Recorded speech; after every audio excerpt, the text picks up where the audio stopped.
to begin. It's 6:32. I want to officially welcome all members of our committee, the community, and all presenters tonight to Community Board 11 Youth and Education Committee. Much appreciated that everybody's in this space. It's funny, even just preparing for the meeting today, and I haven't said this or heard anybody say, but we're like the Hollywood Squares here now. This has become a regular nightly thing or weekly thing with all of us. So glad you can join us in the squares tonight. We have a full agenda, a lot of presentations tonight. A lot of it all relates to schools and changes in our community that are occurring or addressing some of the needs. Again, we have to go through our basic rules, ground rules that, please only use the chat on a limited basis. Our main use of the chat should be when we are experiencing some difficulty and needs assistance so that we can communicate effectively.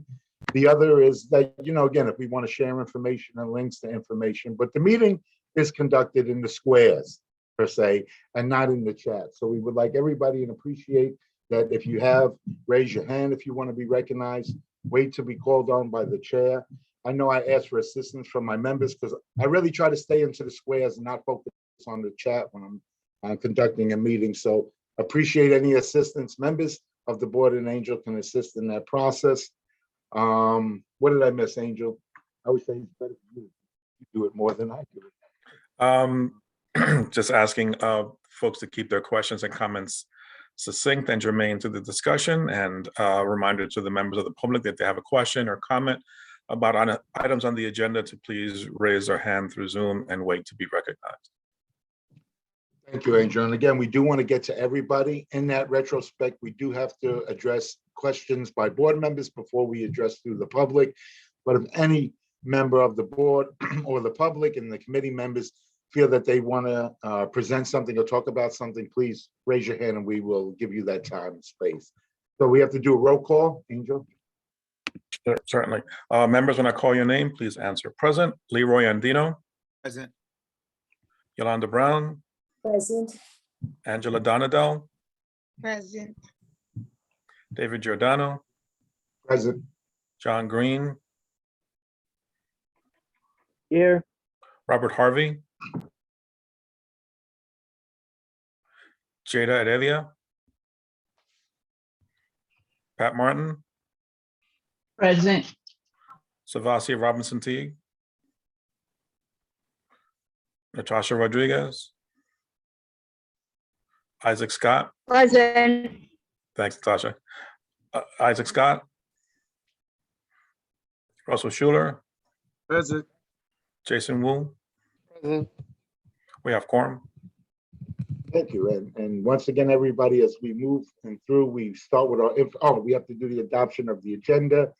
Please, if there's anybody that has a disagreement or does not with the adoption of the agenda, please raise your hand and we acknowledge. With that said, if we can all acknowledge by saying yay that we adopt the agenda, please. Any yays? Yeah. Everybody yay? Yay. Yay. I got a yay, Angel. Was that good enough? One yay. Again, is there any objections to the agenda? Please then raise your hand. Not today. Seeing no objections, I take that we are moving forward.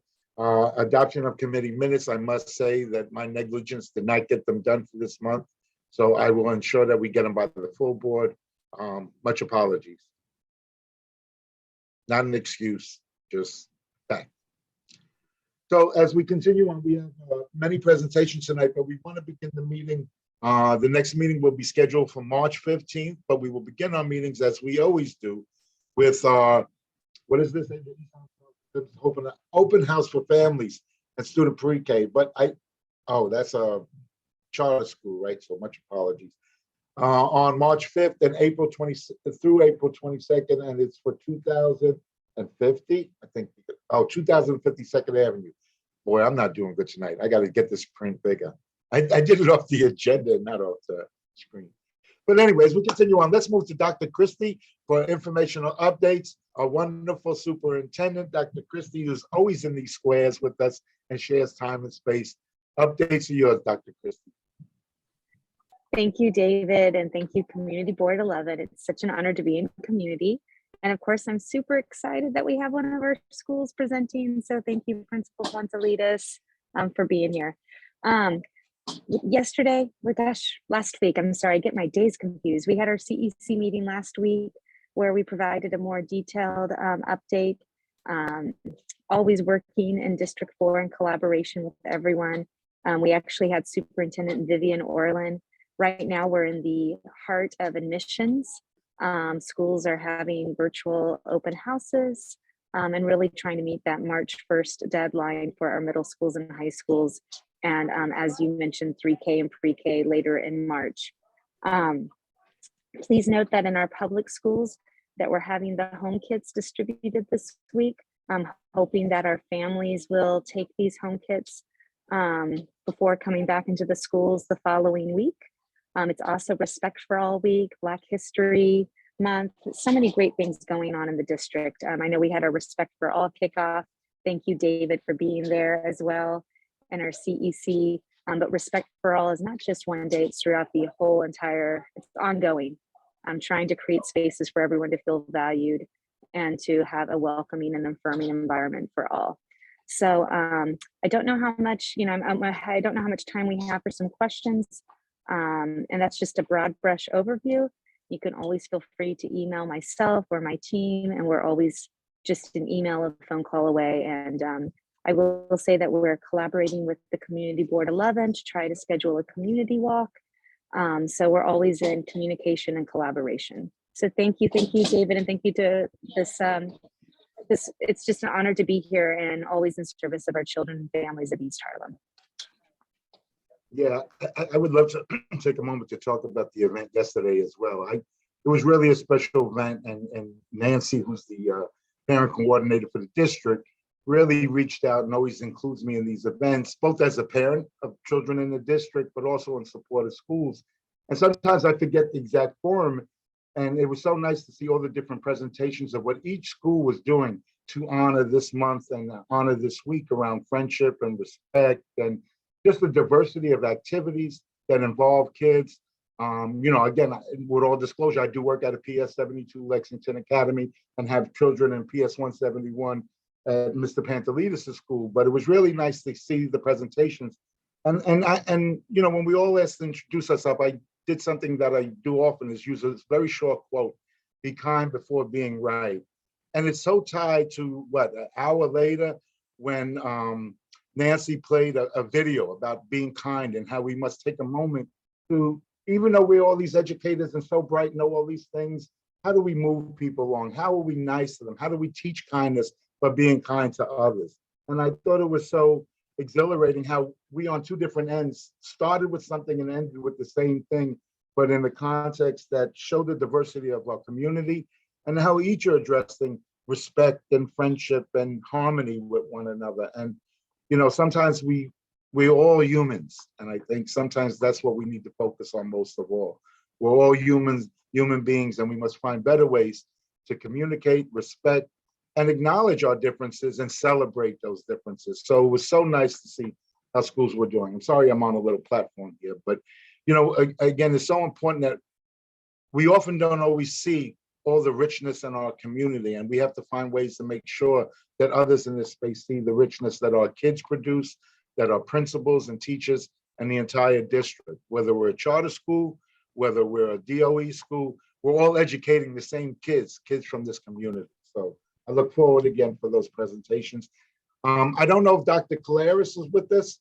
She was going to do the CEC4 updates, but I want to wait for her because she's going to introduce some resolutions that we won't vote on tonight. We will vote on next month. But again, we want to give context, give people a time to review these resolutions, and then we can present. So do we have Ms. Williams from CEC 5? Or is Russell, are you going to give the update? Or Angela, have you been doing so good at? I got to get y'all to attend those meetings so that you can give those updates personally. But is anybody here from CEC 5? We're ready to give that update, or we'll swing back.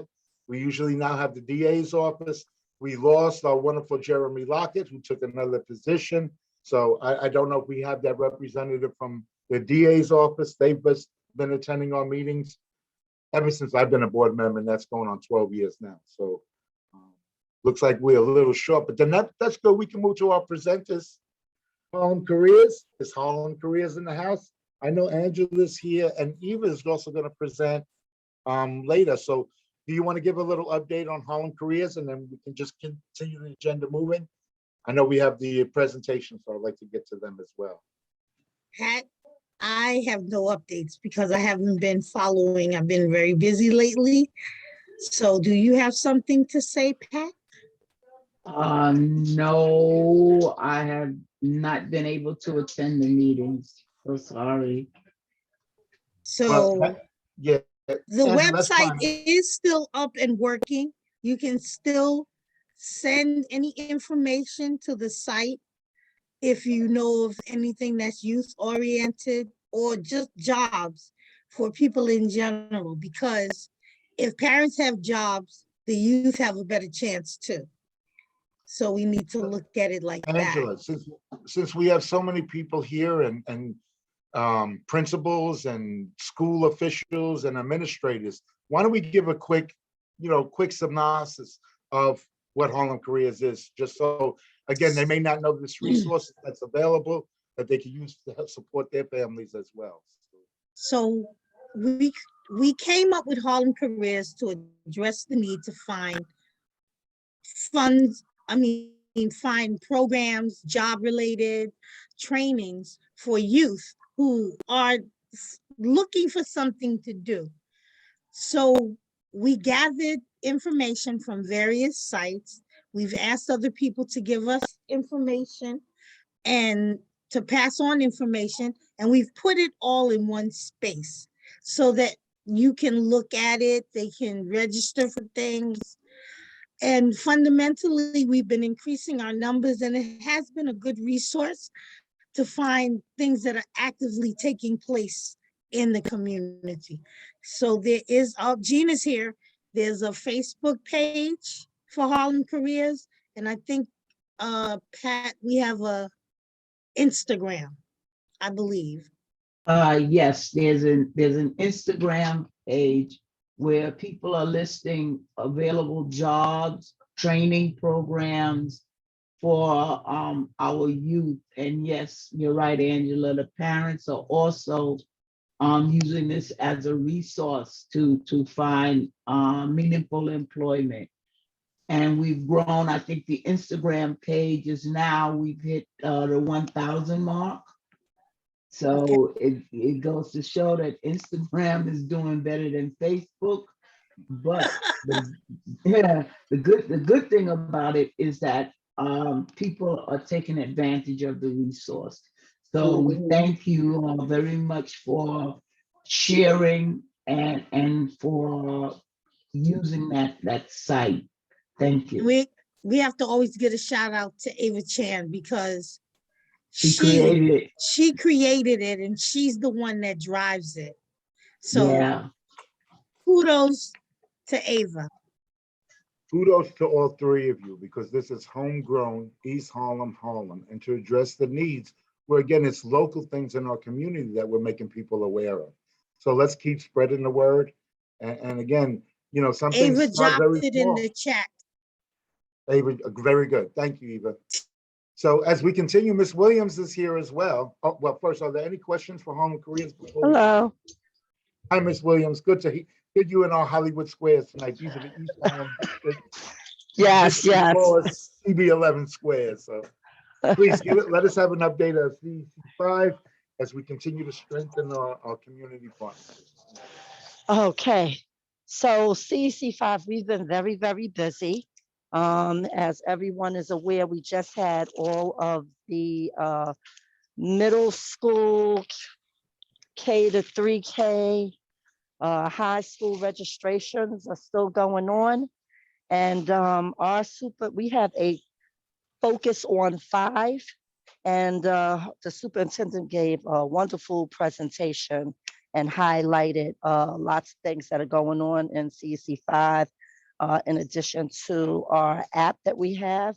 And people can follow us on social media, Facebook, Instagram at NYCD5, at District 5 NYC for Twitter, and for the Community School District 5. Those websites are up and functioning, and it has all of the updated information that is going on. We highlighted on some health and safety issues, but tomorrow we have a fabulous meeting that is going to occur. We're going back to virtual since the governor put out the executive order. So tomorrow we're going to be having the budget allocate for fair student funding. And I'm going to urge everyone on this call to spread the word about that, because it's very important for everyone to come to the table so that they can partake and they can know about the funding and how it is distributed, where the monies are going, where it should go. Everybody should have a voice at this table. And this is why it's very important and imperative for us to keep striving for the open meeting laws throughout the city and for the district. Everyone should be at the table. That's elected officials, stakeholders, parents, students, community boards, community-based organizations.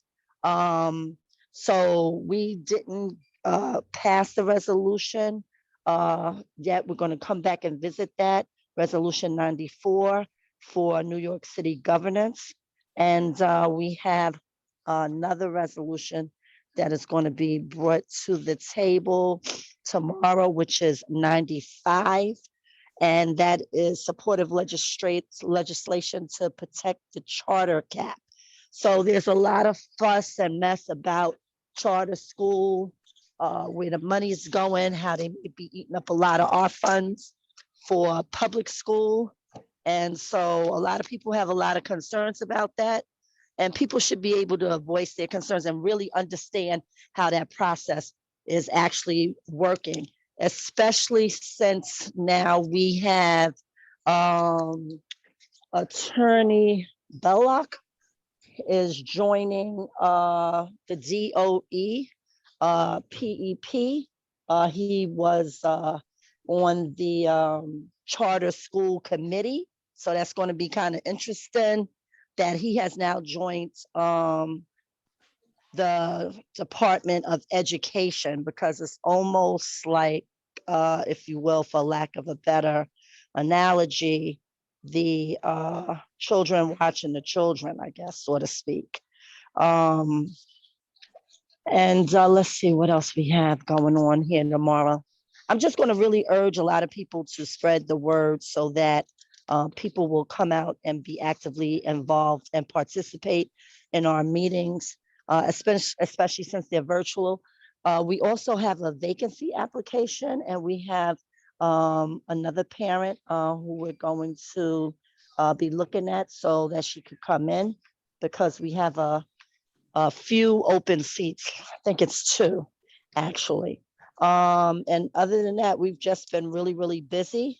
There is a concern, though, that I do want to address that we've been having throughout Central Harlem, East Harlem, West Harlem, and it is the amount of violence that's going on within the school districts and the school shootings. It's not only a city borough, but it is a state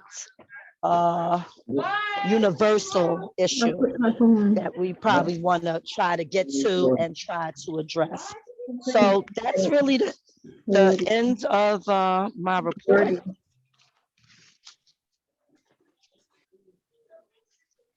That's it for me. Now, thank you, Ms. Williams. And again, I You're think welcome. as we lead into Caleres next, we have very similar issues as it regards to resolutions that Caleres will present on tonight, and the committee will look at and vote on at the next month meeting. But again, I think this is how we strengthen our work and collaboration on behalf of the youth and the students of both East Harlem and Harlem, District 5 and District 4, in addressing the needs that they do have. This fair student funding, we got it, but we didn't really get it all. So, you know, we need to continue these advocacy efforts and not just leave it that, oh, we got something. No, we need to make sure that we get what's entirely due to all our students in New York City. So with further ado, thank you again, Ms. Williams. We will now move on to Ms. Calaris Salas, who is our CEC 4 president for District 4. Thank you, Calaris. Thank you, everybody. As Ms. Williams from CEC 5 mentioned, there are several resolutions. We actually drafted them together through the Education Council Consortium, so there's some overlap.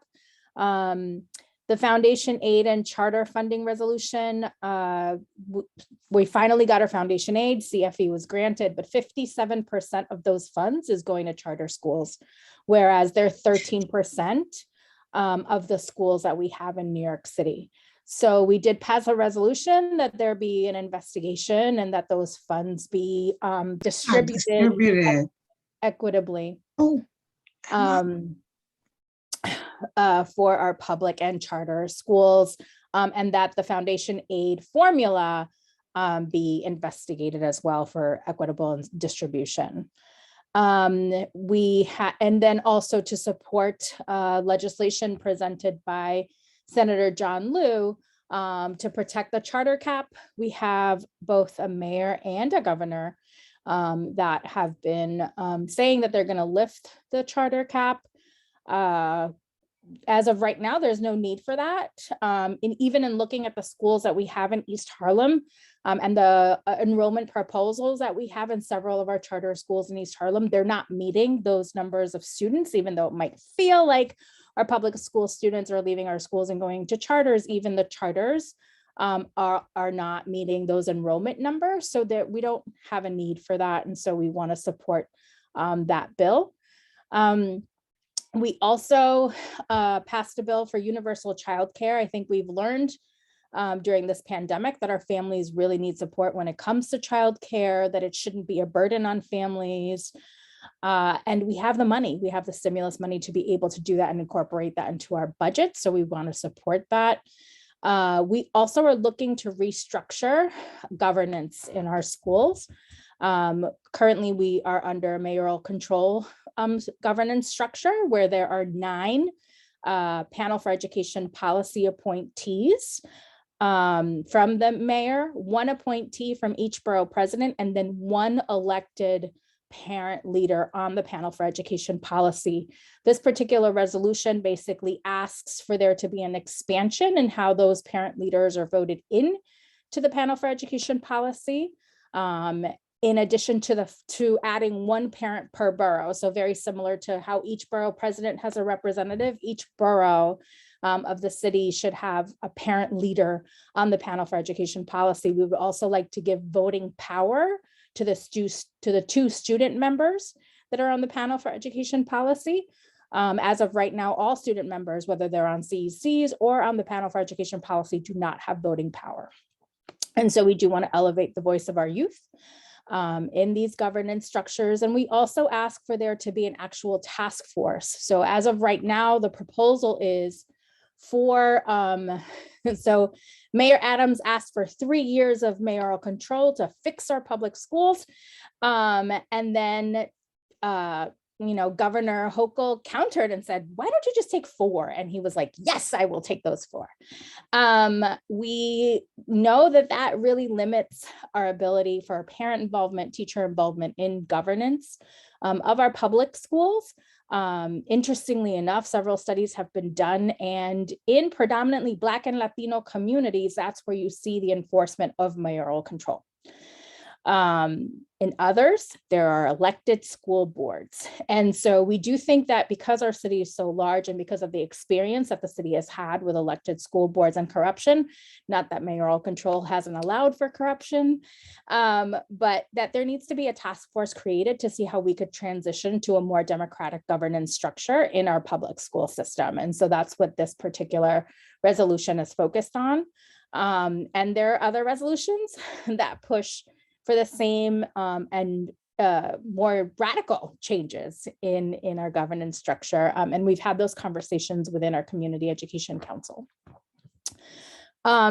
We've also spoken about the Mosaic curriculum, which Jason, I appreciate you bringing up the legislative bill requiring instruction of Asian American history and the civil impact that is included in our CRSC definition. So culturally responsive and sustaining education. There was money that was actually allotted for schools to be able to work on this. And so the idea was that the first year, the Department of Education would send schools a library of books so students can start reading and have literature in classrooms that represented their communities, their abilities, their languages. And District 4 has done a really great job. We've actually had conversations with principals presenting on this at our CEC. And then the next step was during that year to go around and engage our communities, because the idea was to co-construct what this curriculum looks like for our children. Unfortunately, with the transition of administration, that hasn't necessarily been prioritized. So we do have, this administration does have money set aside and is working with several institutions to develop a curriculum around Black history. And although we absolutely 1000% support that work, there are many more different kinds of students in our systems, and culturally responsive education is very focused on establishing that environment for our students through instruction. Study after study has shown that if students see themselves in the instruction, they engage more, they're more motivated to come to school because they feel seen. And so we want to continue those conversations and hold the Department of Education accountable. Yesterday, there was an action through the Coalition of Educational Justice raising this for families that are not aware that this work is now stalled in the Department of Education. We also don't have an update on the gifted and talented admissions policy. We've asked, we're pushing for that. We do know that there are families that want to know what's going to happen with TAG and how to get into TAG. Those are questions that we're consistently having with the Department of Education. Literally, this last Friday was the first time we actually spoke to somebody in this administration as a CEC to just learn a little bit about what's happening in Tweed. So with that, the CEC has drafted a letter that we hope you will either support, sign on to, or draft your own letter. The Department of Education is engaging in an interview process for all of its superintendents. It's going to be a process, but in consultation with some folks on the inside, we have drafted a letter to show our support for our current superintendent, Dr. Christy de la Cruz. We've had an amazing relationship with her transparency, the collaboration that she engages with us and others. We think it's critical, particularly during this really important time where children are still living in a pandemic, and we have to consider their mental health in addition to their physical health, and all the policy changes that are occurring. It's important to have somebody that we trust. So we hope that you can support all of these resolutions in addition to supporting our superintendent. And if you have any questions, I'm here for whatever you need. Unmute, David. Thank you, Calaris. Yes. Oh God, we're still learning this stuff. Any questions for Calaris or CEC? We have a lot of resolutions, and I thought it was important that the members all take this month to look at and review them.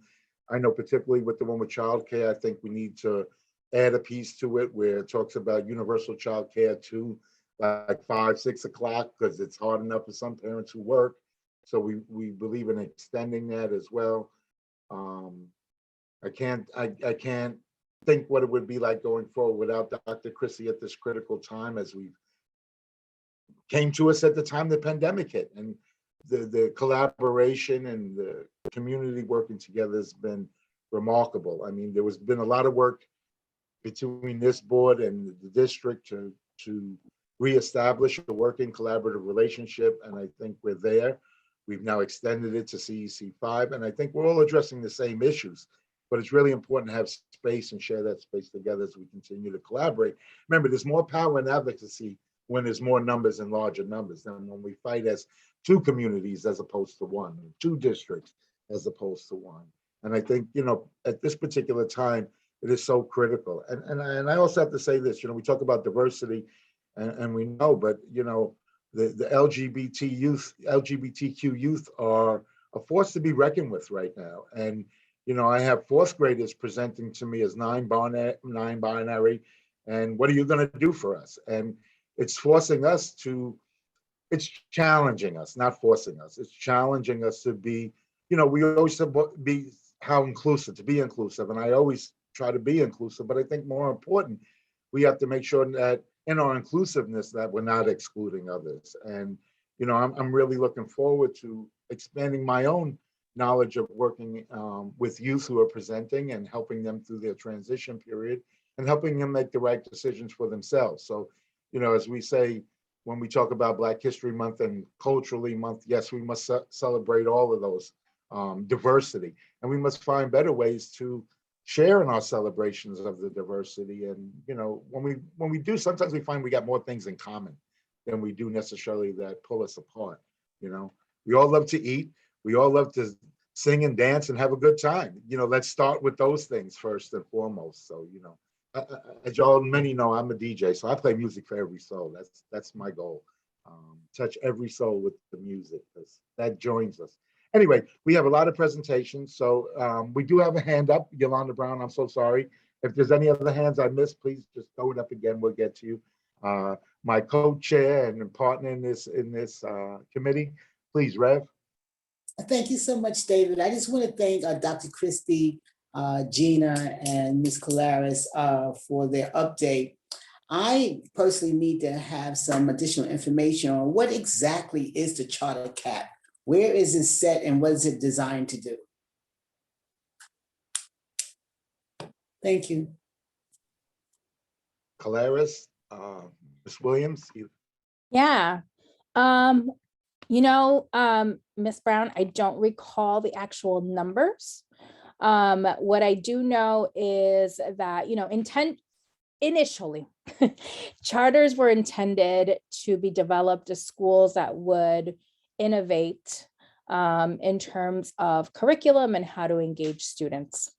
As time has progressed, we've seen a disproportionate use of charter schools by corporations to get money.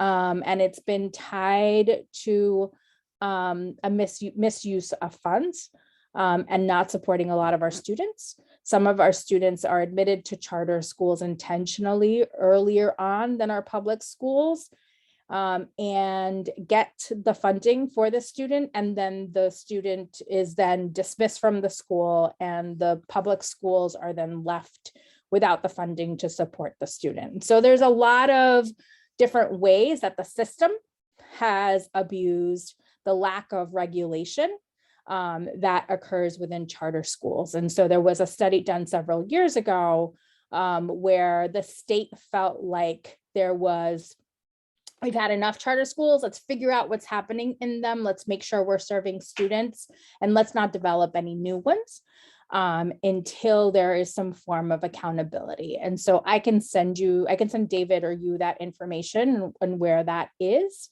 So for example, if a public school isn't meeting the needs of the students, there are laws, particularly students, special education students, there are laws that they have to adhere to, and there are different ways that they're categorized, right? Right now, we talk about CSI schools and TSI schools that need comprehensive support. If they are not meeting the needs of students, they go into receivership, and then they're either consolidated into other schools or closed.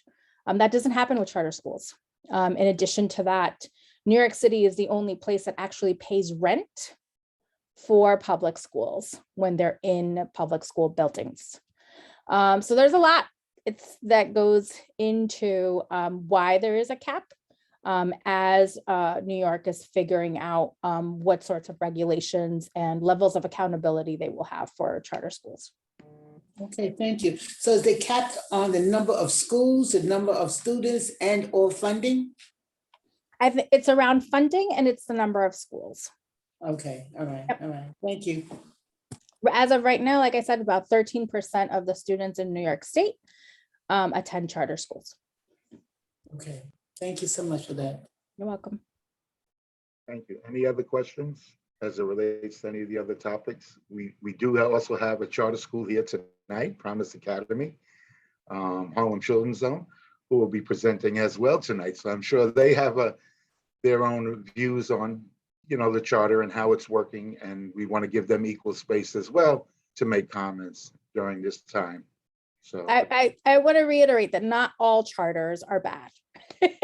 And so there have been some that have used innovative ways to engage students. And for some people, this charters, having the ability to have a charter school has allowed them to create space for some children that may need it. So not all charters are bad, but there is a portion a little larger than we would like that have some corporate ties and enhance the inequities that we have in our system. So I do want to bring up really quickly before I shut up that as Gina mentioned, the panel for education policy, there is a meeting tomorrow.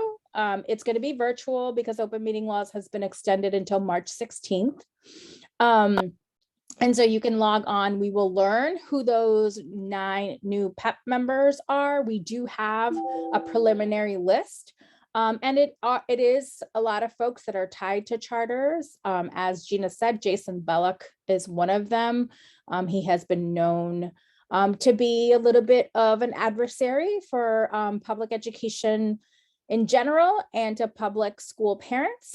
And so there is a lot of concern around folks that believe in equity in our schools.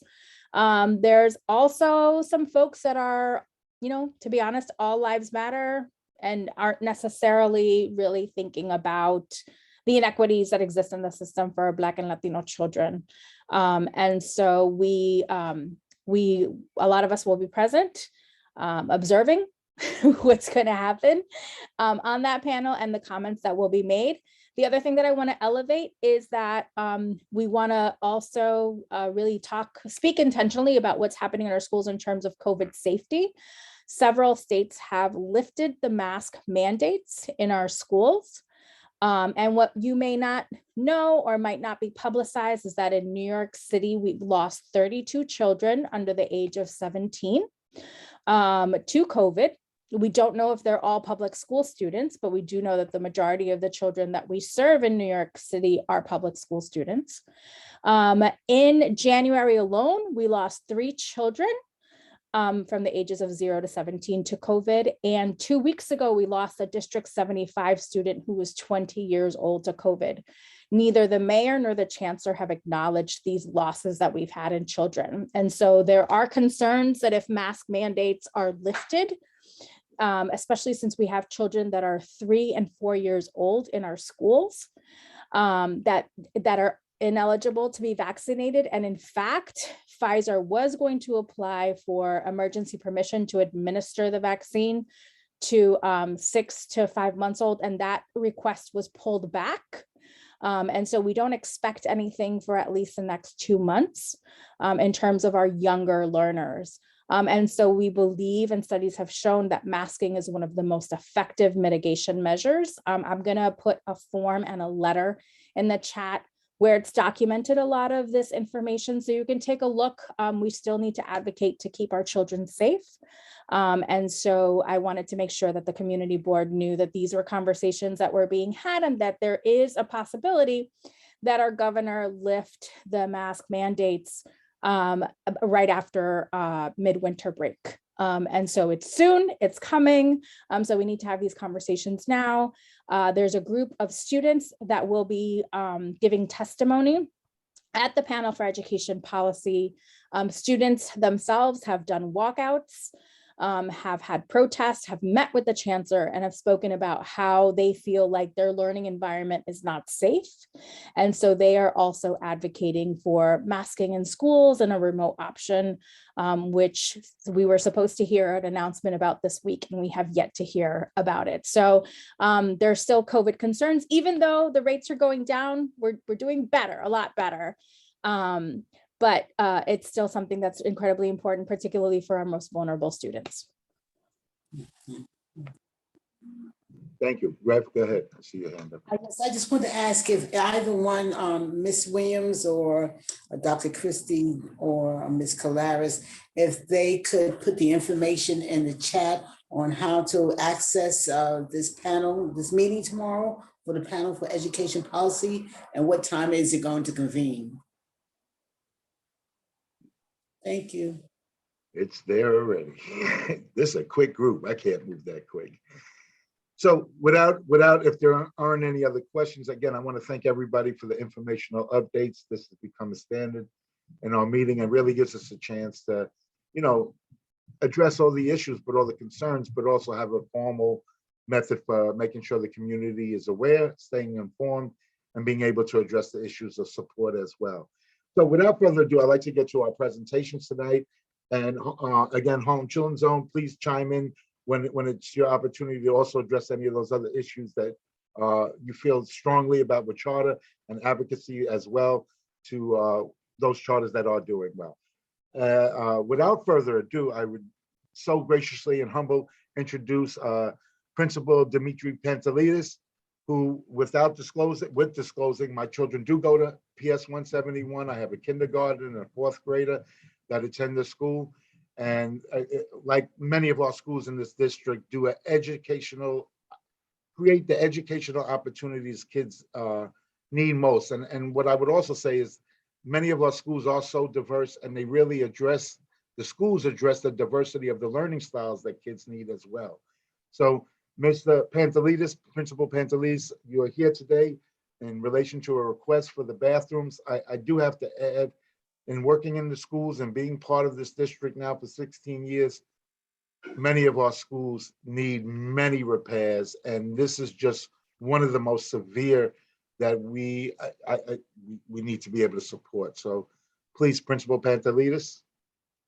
Good evening, Community Board 11, all our CEC reps, our superintendent, all our organization. It's definitely, I'm humbled and honored to just be part of this specific company. If you don't mind, David, I wanted to see if my IT angel Penora has sharing capabilities, so this way he can share my PowerPoint presentation for you. So you could see a visual effect of it. First of all, just if you can go to the other presentation, Angel, as we had indicated, the auditorium. So one of the things, my main purpose here is, let me just tell you a little about myself. I've been in District 4 for the last 32 years. Talking about being homegrown, I did my student teaching in District 4. In East Harlem. I was a teacher in East Harlem for many years. I was a staff developer in East Harlem for many years. I was an assistant principal, a principal over the last 32 years. It is my pride and joy to be here at Patrick Henry Prep. And one of the things that really stand out is the wonderful students in the community. And as a principal of this great school, one of the things that we wanted from our Community Board 11 is a seal of approval to keep us in mind for any capital improvement plans. One of the things that we're working on, as we were talking with our Manhattan Borough President's office today, is to try to get 2 projects done for our school. We deserve it. Our building is 123 years old. We are a 3K all the way through 8th grade. We have 11 different grades. 15 years ago, we started as a small little elementary school where we only incorporated pre-K to grade 6. Our community wanted us. They said, Mr. Pantelidis, we need to open up a middle school. And for the last 15 years, we did that. We opened up, we heard our community, and to this point on, we are one of the highest registrants when we're talking about, when the city's talking about the city going down, public schools going down in terms of registers, not at 171. There's always a demand. There's a waiting list that students want to come here, which is a great thing. So we want to expose our kids. And if you're looking at data, you're going to see that 171, we really move the needle. We break that achievement gap. We are the highest performing, one of the highest performing schools, community zone schools in the entire state. And if you're looking at that, it's the top 8% from a middle school level and from an elementary school level. We know how integral is that auditorium space. I want to show you some pictures, by the way. I'm going to have Mr. Penora put some links so you could see the whole presentation. We put our own sweat and blood and tears into this presentation with research. We know how important it is. We are making sure that it's equitable. We want to make sure that it's a place where it's an environment with so much SEL. We want our students to feel that they are important. And what better way can we do that? By sealing it, by saying, you know what? We have a beautiful auditorium. You're going to see that as you look at some of these pictures, we know the language arts, science, social studies are all incorporated in the auditorium. You're going to see we're talking about equitable access and opportunities, a repertoire of music, belonging as a community, and also bringing in outside context, because one of our main goals is making sure that our kids go to the very best high schools that this city and state have, and they do. And what better way is giving them opportunity? Yes, the number is a little exuberant, but what isn't in our day and age? But we want to put it again on our community board to support Patrick Henry Prep or PS 171 for the great work that we're doing. And if we look further, you're going to see we have a need for electrical work. We have a need for chairs. We have a need for stage lighting.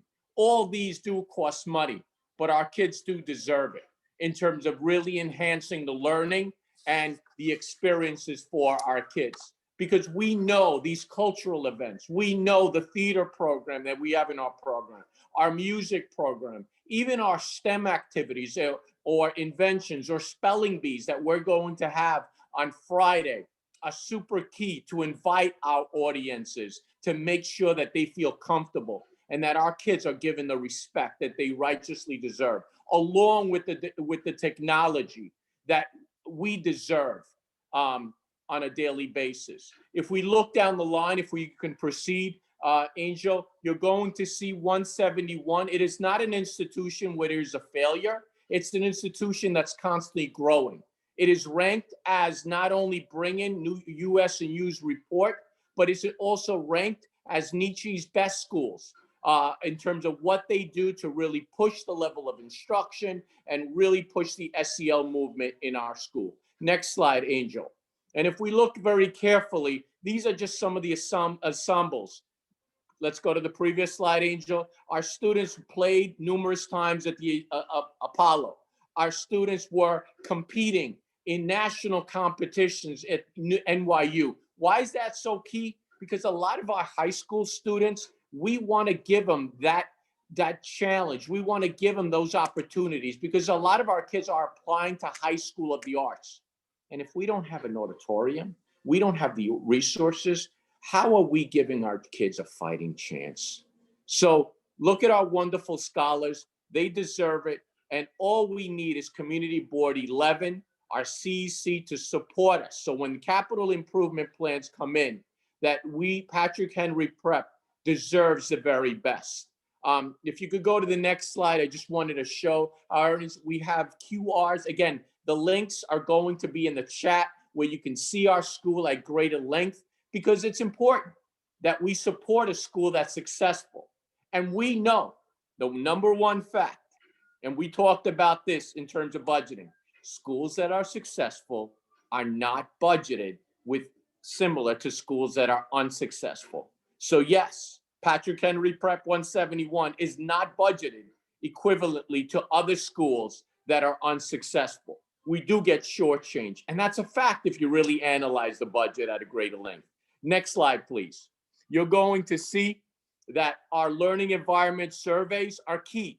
Our parents, our students, our teachers exuberant and say, you know what? We believe in 171. We believe in our school.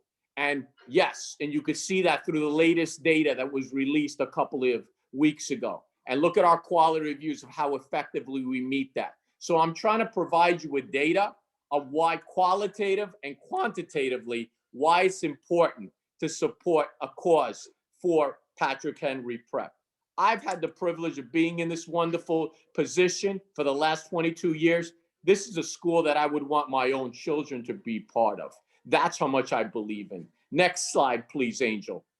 And again, if you look at, and by the way, you were talking about high impact, you were talking about charter schools, you were talking about DOE screen schools, that chart on the left-handed side includes all your K through 8 schools, whether you're charter, whether you're public, whether you're private. You're going to see those red dots are the dots that represent Patrick Henry Prep, that we have always been high impact, high performance since the inception of this summary data chart of impact and performance. So that's something that I'm extremely proud about.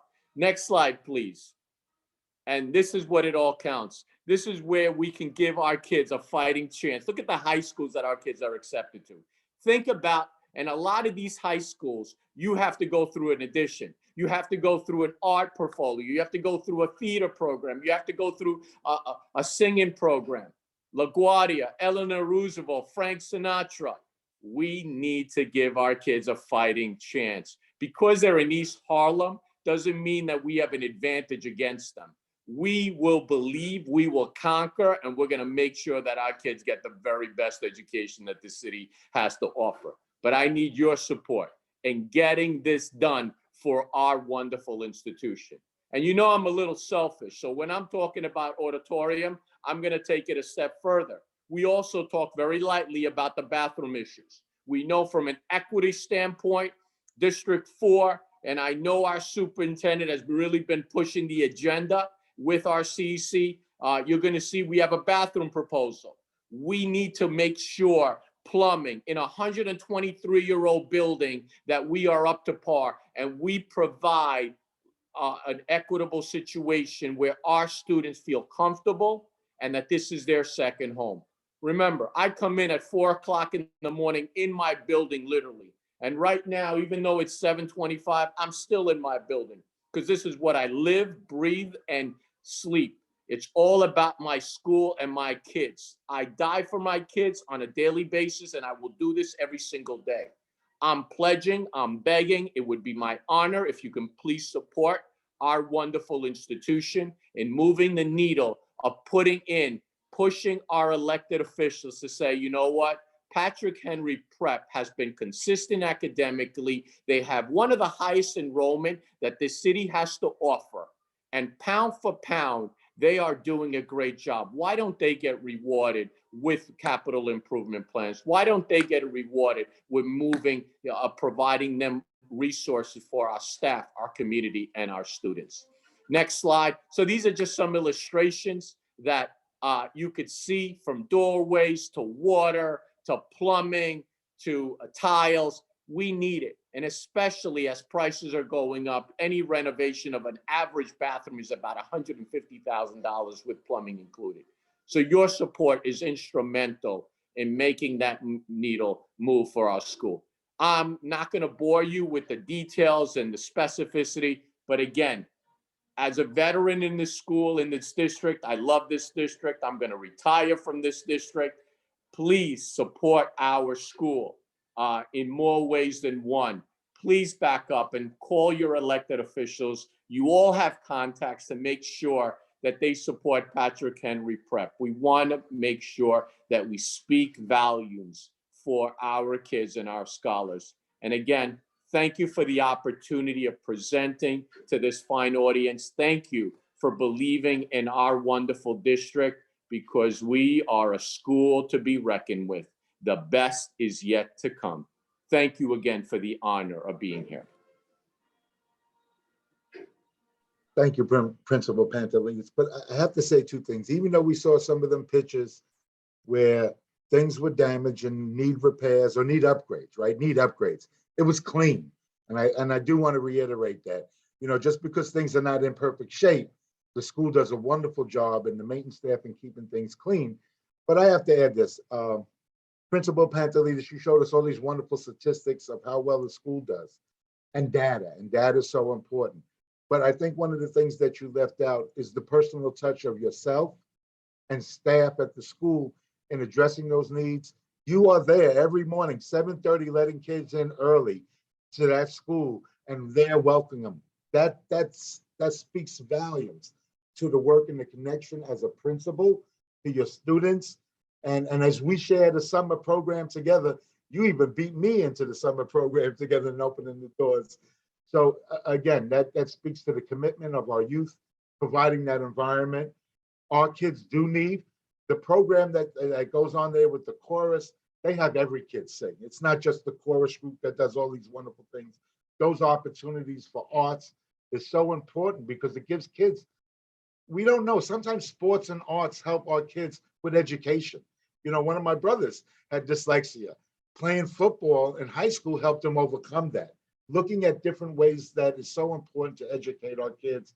And we can't thank you enough for the wonderful statistics in educating our kids, but more important, that personal touch as a principal, meeting with students and parents outside, always making that time for them. So we are committed to you. We will support in any way that we can. I see Natasha Rodriguez has a hand up. Natasha, please. All right. I just want to say that I think it's awesome some of the stuff you're doing over there. My brother graduated from there last year, and my school hosts the NISMA festival, the high school I go to, and I just want to say that the kids are phenomenal who come from your school. My question is, because I missed part of the presentation because I was on the train coming back from school. So you're looking for a full remodel of the auditorium is what you're looking for, right? Just to clarify. So what we have, we're reaching out to all our elected officials. So this way we can get little bits and pieces because we know it's a little overwhelming. Because if you look in terms of the auditorium renovation, an average price by school construction is about, given the square footage that we have, is over $1.5 million. And we know that we're getting into a budget that's going to be very, very tight, especially how the inflation is going up. So it's going to have a ripple effect. So right now we're looking at priorities, whether it's fixing chairs at one point, then doing stage lighting. We're trying to get numerous, and that's why I'm here, Natasha. I'm trying to get numerous elected officials to at least take a portion of it. So this way they can support our wonderful school moving forward and giving them this opportunity. Like even the stage light, like one elected official can work on the stage lights, which is antiquated. We want our kids to feel the theater aspect when they're applying to high schools and they have to audition for these high schools. We want to give them a fighting chance there. So we're looking at one priority as an individual piece. All right, thank you. Thank you. Thank you so much. And good luck in your studies, Natasha. Yeah, and again, it's so important that kids have some place that they can feel good about, their esteem, their confidence. You know, all those things are important. We don't realize how much an environment sets a tone with kids. Yes, we have the personal touch with the teachers and Mr. Durant, who's the chorus teacher. I mean, he's wonderful, and I've heard him do wonderful things over the year, even before my children attended Patrick Henry, with other children I work with that attend. So I think Mr. Pantelicia also, Angel, you have your hand up. I'm sorry, go ahead, Angel. No, I just wanted to take an opportunity to just every opportunity to thank Mr. Pantelides. And it's not just the students that benefit from that kind of service, it's the parents. You know, to bring your child to school each morning and see that man standing on the corner. Every other corner at that intersection could be acting all kinds of whatever it wants to act. That corner does not. When those kids turn their face and that man is standing there, they're at attention. They could pretend they're acting cool. I saw it time and again. And I can't tell you how much as a parent, and I was only a parent at 171 for a short while, but I'm very honored even to have had that experience, to see that every morning and how heartwarming it was. Not just for me selfishly for my own son, but for the children of East Harlem and the district that we serve. So every opportunity that I have, I'm going to say thank you to Mr. Pantelides, because that kind of work needs to be celebrated at every single opportunity. And to get this, you know, opportunity tonight to have you on our Zoom call, I couldn't let it pass without, you know, saying thank you.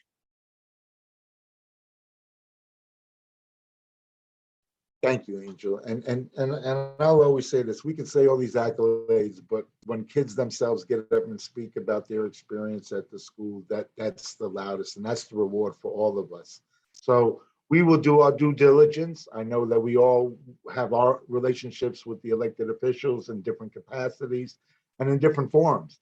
And this has to be one that we continually raise and support. And I believe you're asking for a letter of support as well, right? So that CB11, yes. So are there any other questions?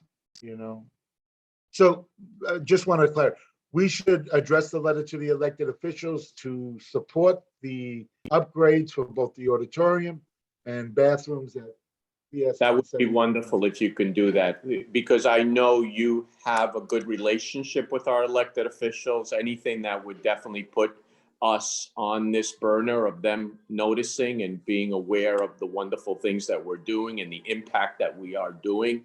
And we're not just spending money frivolously. There's a good intention of what we're doing and how they're long lasting in our school. Our kids really appreciate it. They take good care of it. It's not something that they're going to damage or destroy. Anything that we have gotten, we can show records of how we maintain it for year after year after year, because we cherish it. We don't take anything for granted. And I'm really touched by the great words, and I really mean that. What a night, and I'm motivated. I wish it was morning already. And by the way, if anyone is interested, tomorrow morning in our schoolyard, we're celebrating the 100th day of school. We got donuts and coffee and hot cocoa and nice little treats. We're going to be taking a lot of photos, and music.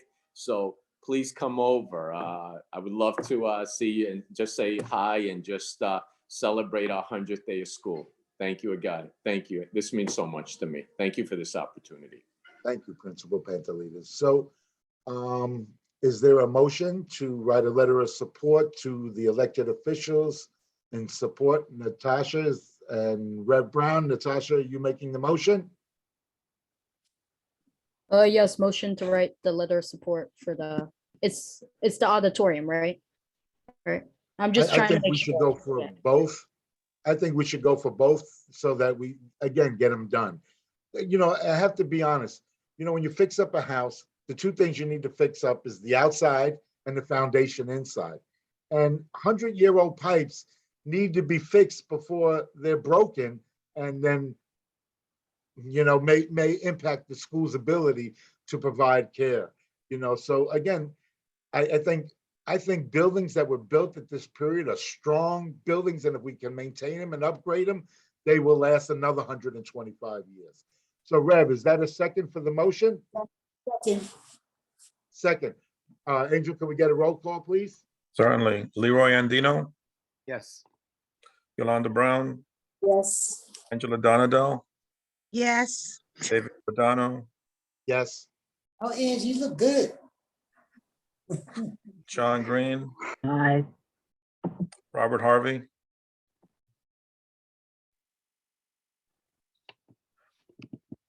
Chair Dadevia not here, Pat Martin, Yes. Sebastian Robinson Teague, here. Natasha Rodriguez, Yes. Isaac Scott, Russell Schuler, Yes. and Jason Wu. Yes. The motion passes. Thank you. Thank you all.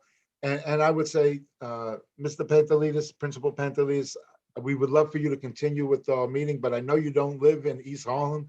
So I would suggest that you will be there tomorrow morning at 4 o'clock. You're welcome to leave, and I will see you at 7:30 tomorrow morning when I Yeah. drop off my team. Quickly before he goes, I just want to say that I go to Celia Cruz Bronx High School of Music. So, and we're holding auditions right now, and I'm one of the people helping with auditions. So I will leave my information in the chat. So if you have any kids, choral kids, I'm in the band program, but I also could connect you to the choir program if you need. Natasha, can you also email me directly so this way I can forward it to my music teacher and my 8th grade? My 8th graders are just phenomenal. I think I have your music teacher's email because my mom is a music teacher also. All right, but- just send it to music and have mom send it also to me. All right, Natasha, good luck in your studies. Very proud of you. Thank you, Principal Pantelides, and thank you all. So without further ado, I know we have 2 more presentations. So now we'll move to our charter sector in our neighborhood, in our community, as we do have Harlem Children's Zone here tonight to present. And Mr. Canada, thank you. I guess we have our challenges. We do support charter schools, but we have some challenges, and we have some questions, particularly when charters, as Dr. Calera said, can say, oh, October, we're sending you back to DOE without the funding that. So those are concerns we do have. But you have been a staple, a cornerstone in our community. I drive past every day, Promise Academy, and always look forward again. I've had staff that I've worked with kids at Children's Aid Society that have worked in your school as well. So again, we're one community serving the community. Look forward to hearing your presentation. The floor is yours. Thank you. Great, and thank you so much for inviting us. And I want to say good evening to this Community Board 11.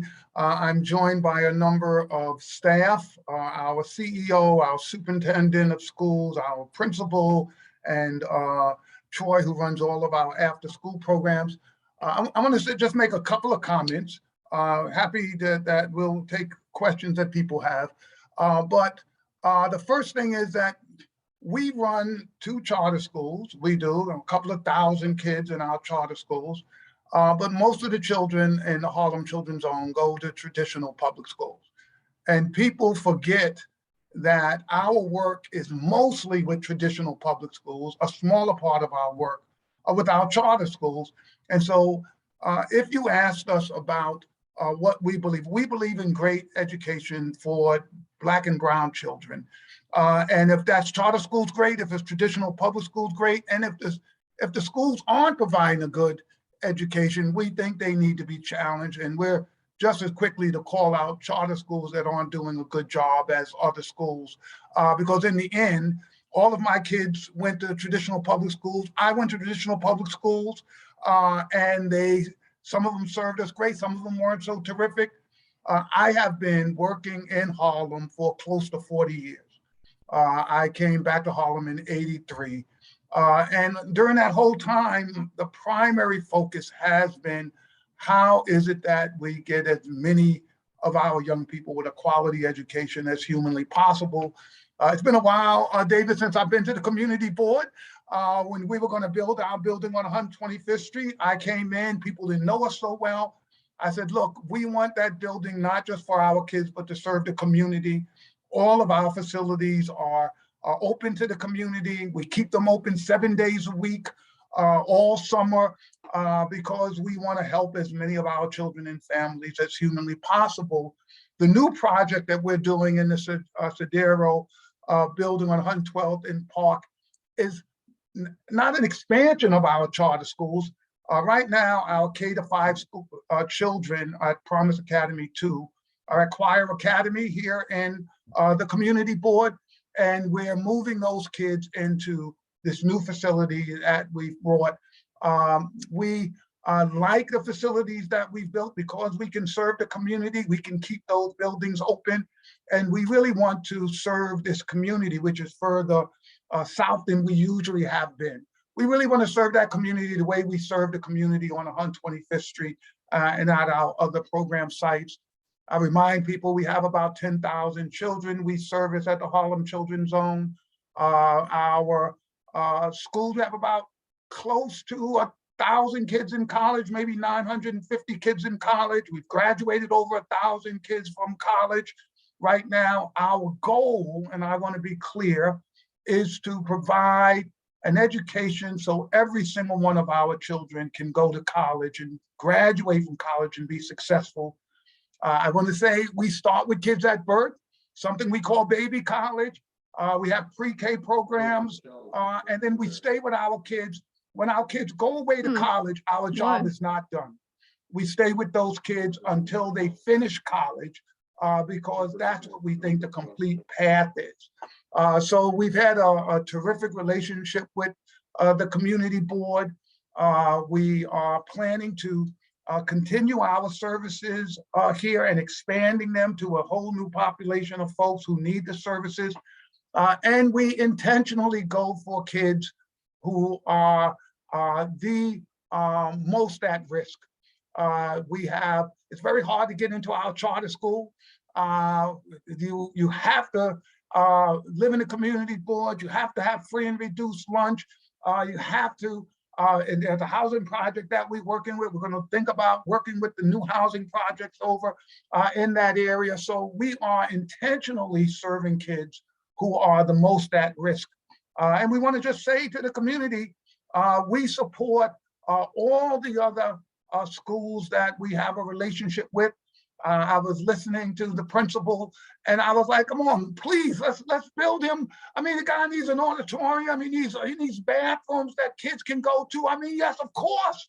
Why wouldn't we do that for those kids? So that's something that, you know, we would do and try to be helpful regardless of whether or not it's a charter school or not. We just think this is about providing kids with great education. I have, you know, I retired some years ago, and Kwame Usakesi, who's our new CEO, brought me back to help do some of our national work. But I'm going to just ask maybe Kwame if he would say a few words, and then maybe we'll have the superintendent say a few words, and we'll be happy to take questions from folks. All right, thank you, Jeff, and good evening, everyone. It's such a pleasure to be here. I too was moved by the principal's commentary, right? Because we are very much partners in this work, right? We all have the difficult job of trying to make sure that our young people have quality education, and I think that is our North Star. All right, and Mr. Canada articulated. To me, I'm not concerned about traditional public school versus charter school. I want the best education for our young people in whatever form that may take.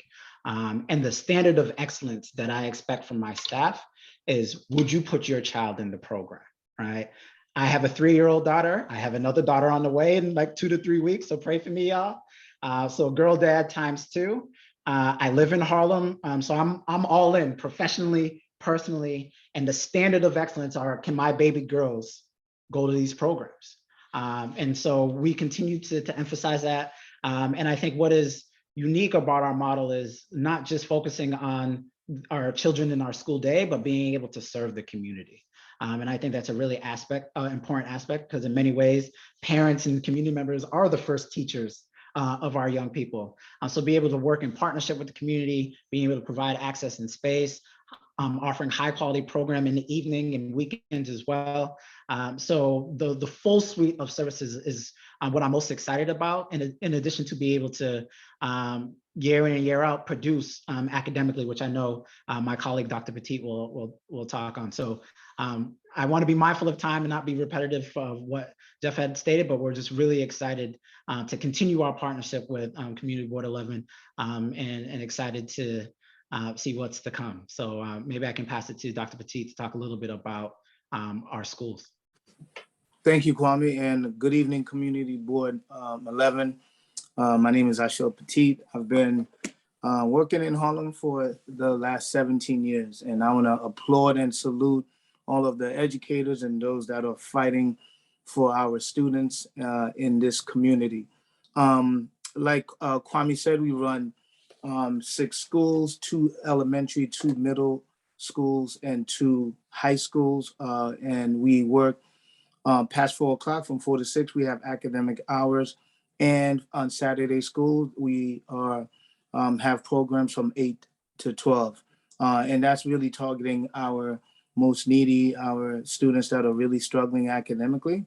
And we appreciate the staff that feel the need to really step up and offer their time and services, even during their days off and on Saturday, to come and provide, high quality instruction for our students.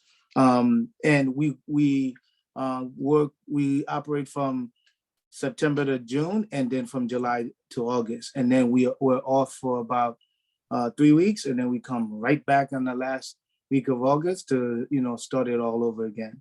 And, because of the set of comprehensive services that we provide at Harlem Children's Home, we are proud to say that we have been able to, close the Black and Achievement Gap for the last 6 years on the New York State exams. And again, this takes a lot of hard work. And I do agree with Kwame and Jeff in terms of, it's not really about charter versus, public school. Is really about great education for Black and Brown students in cities and communities like Central, East, West Harlem. So that's it for the school. And I'd like to pass it to Troy to see if he could talk a little bit about the services that we provide in after schools. Yes, thank you, Dr. Petit. really looking forward to the opportunity to work with this particular community. I am a Harlem resident myself, live on 115th Street, attended high school on 116th Street and Pleasant Avenue. So I'm really excited about this particular location. Collaborate very closely with Dr. Petit from the school end with the after-school programs that we offer.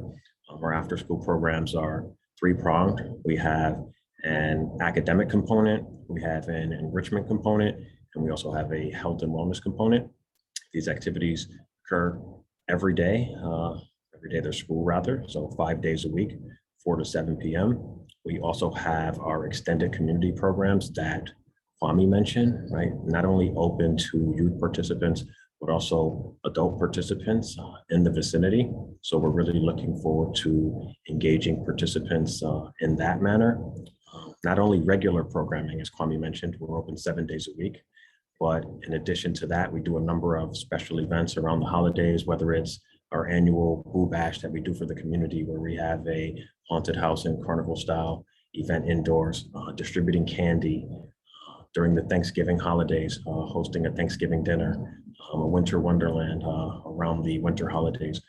I'm really looking forward to extending these events to this additional portion of Harlem. So really excited about the opportunity.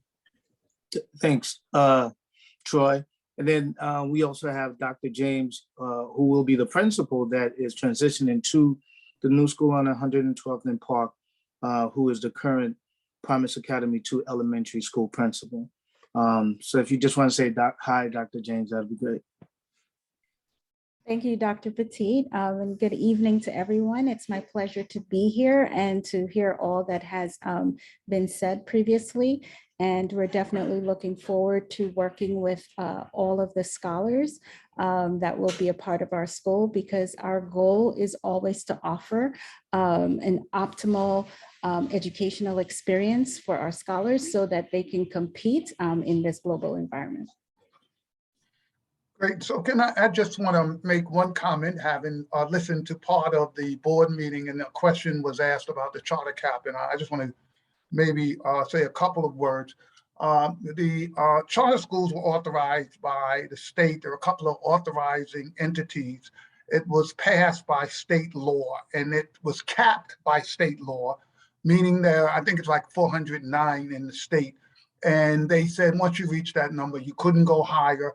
The charter cap cannot be changed without the state voting on a change for, and there is no appetite at the state or in the governor's office right now to change that cap.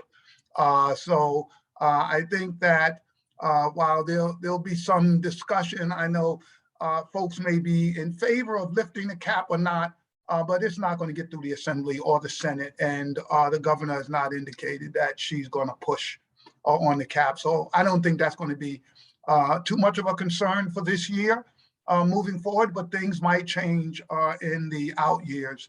But from what I was in a meeting with the governor earlier this afternoon, and this question came up, and she made it pretty clear it's not on her agenda right now. So I think that's an issue that for this year is probably going to remain moot. So having introduced everybody, happy to take any questions people might have about the Promise Academy, the Harlem Children's Own. Thank you all. Thank you for a wonderful presentation. It's nice to share, you know, again, what we're doing. I would also say this, that probably going forward, and we do have a member that's also operates a charter school on the committee, is that maybe we need to have a forum or a task force on, you know, what's healthy in addressing both of these issues. But as you all mentioned, the education of our youth is most important. So how can we best educate the youth in our communities, whether we're charter or public or even private to this, you know? And I'll be honest, I lost faith in a lot of the public education systems. I have, Kwame, I have 5 daughters, so you will survive, okay? age 5 through 33. And my oldest ones, I took out of public education and put them in a Catholic because I felt it was failing my children. And it was Principal Pantelides and work in this community, 2 other principals where I work, Principal Hernandez and Naomi Smith, principal, that really put faith back in my public education to have confidence that I could put my children. And, each of them operate different schools, progressive, traditional prep schools. And yet we have to have all these different schools and different forms of educating our youth, because not every kid thrives in every kind of environment for education.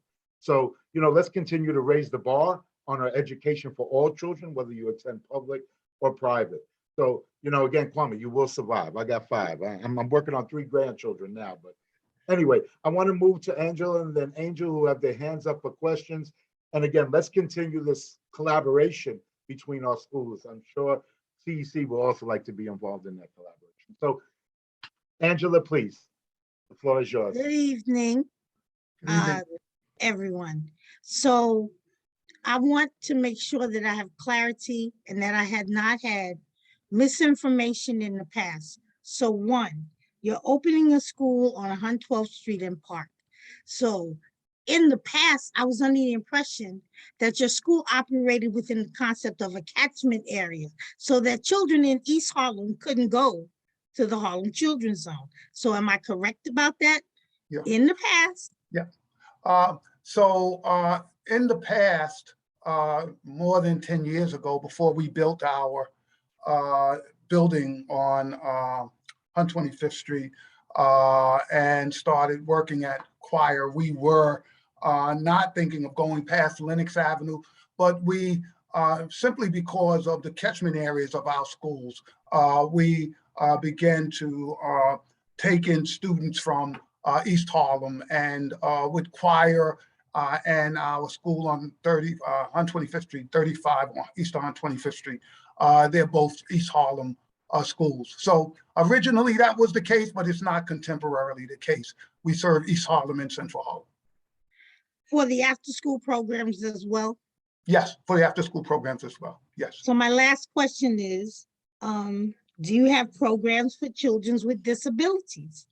Yeah, so yes, we provide programs with children with disabilities up to settings that will allow those kids to be educated with a special ed person pushing in, but we can't offer the really small classes for kids who have more severe special education needs. We just don't physically have the space to run classrooms that aren't of full size. So we have special ed programs.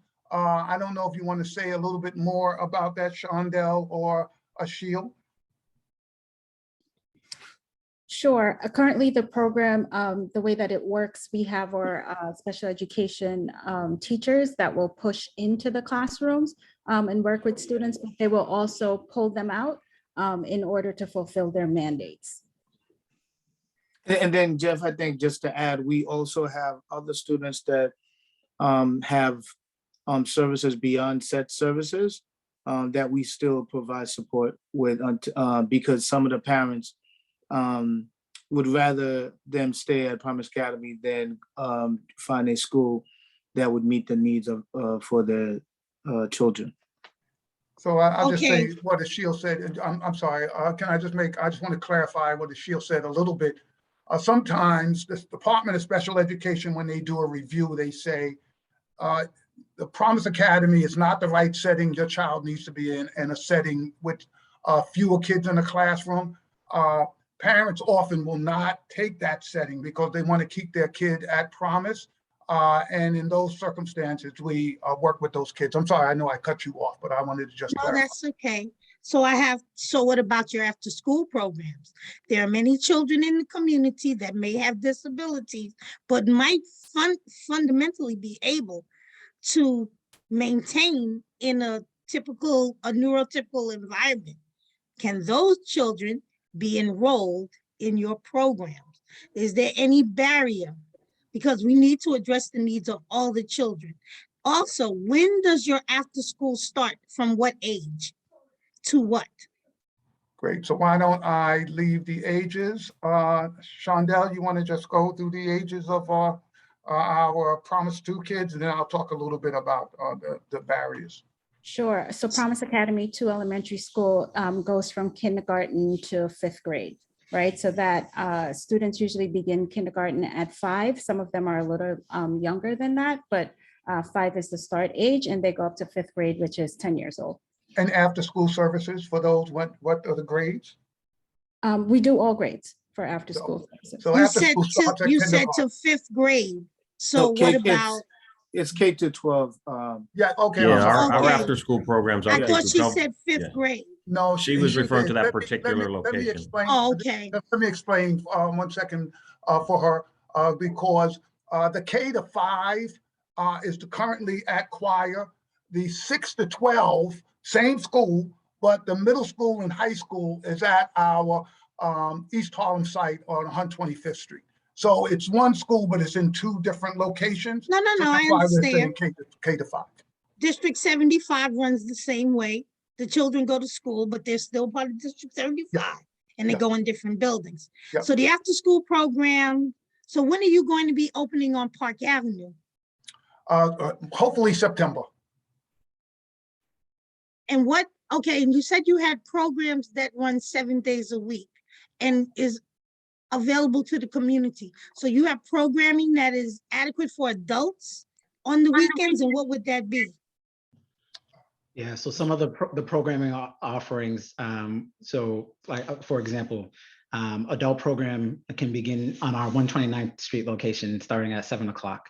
And a lot of times it's like bingo, cards and cafe, Zumba, fitness, health and wellness, other activities, cooking classes, things of that nature. And additionally, some of those offerings are offered on Saturday afternoon as well.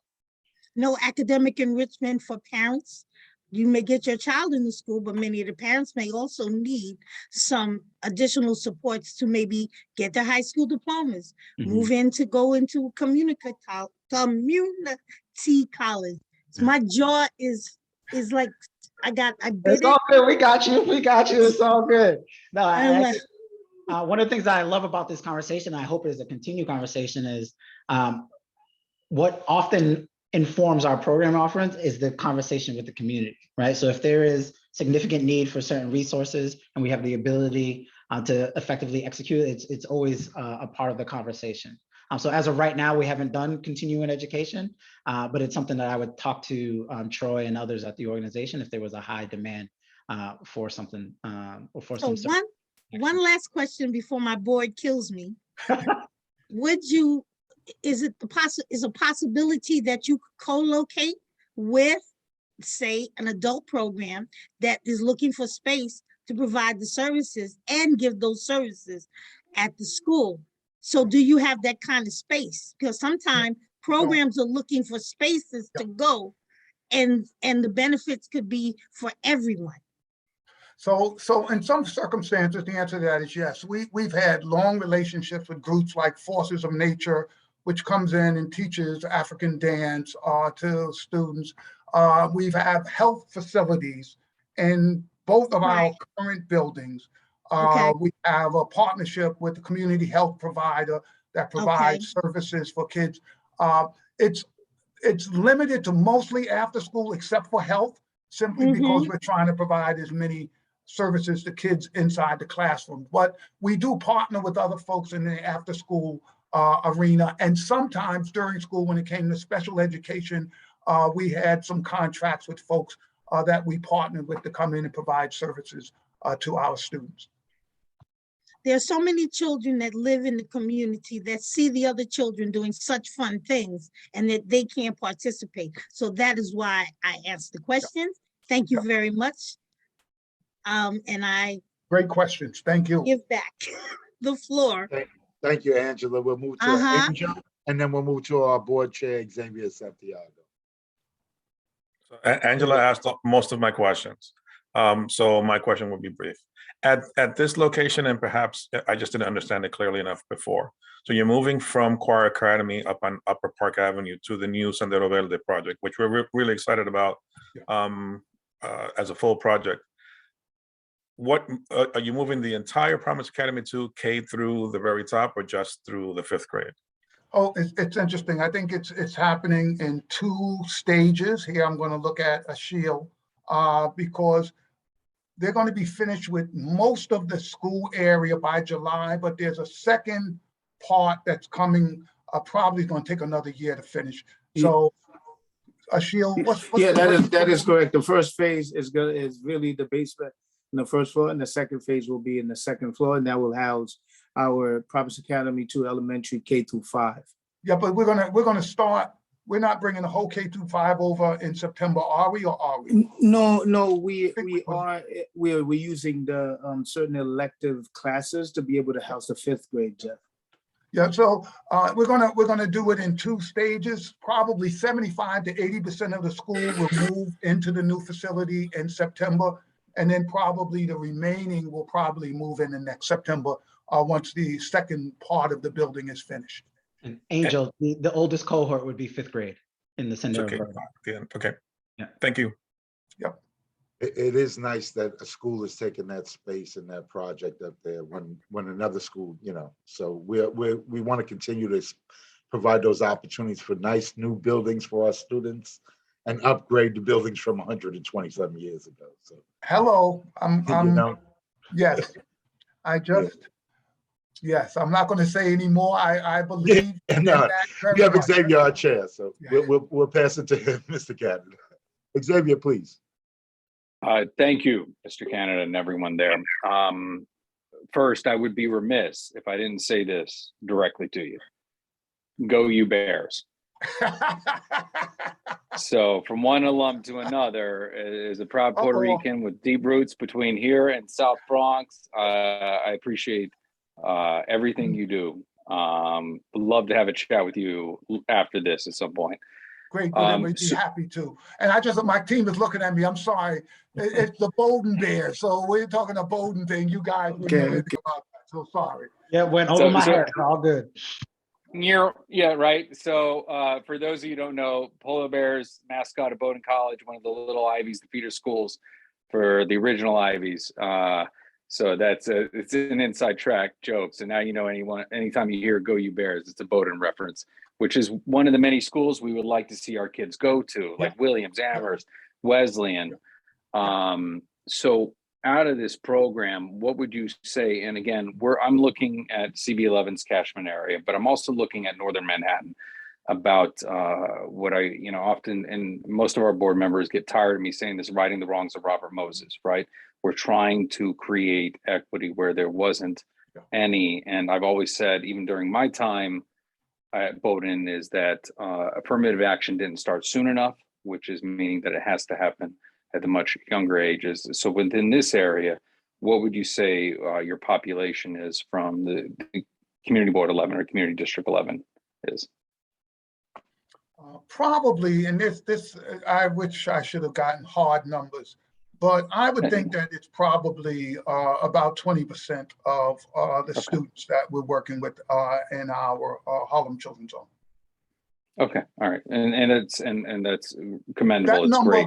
That number will go up because so again, I didn't want to get into some of the weeds, but we start bringing young people in for our pre-K program starting at 3, but we recruit from the areas that our schools are in.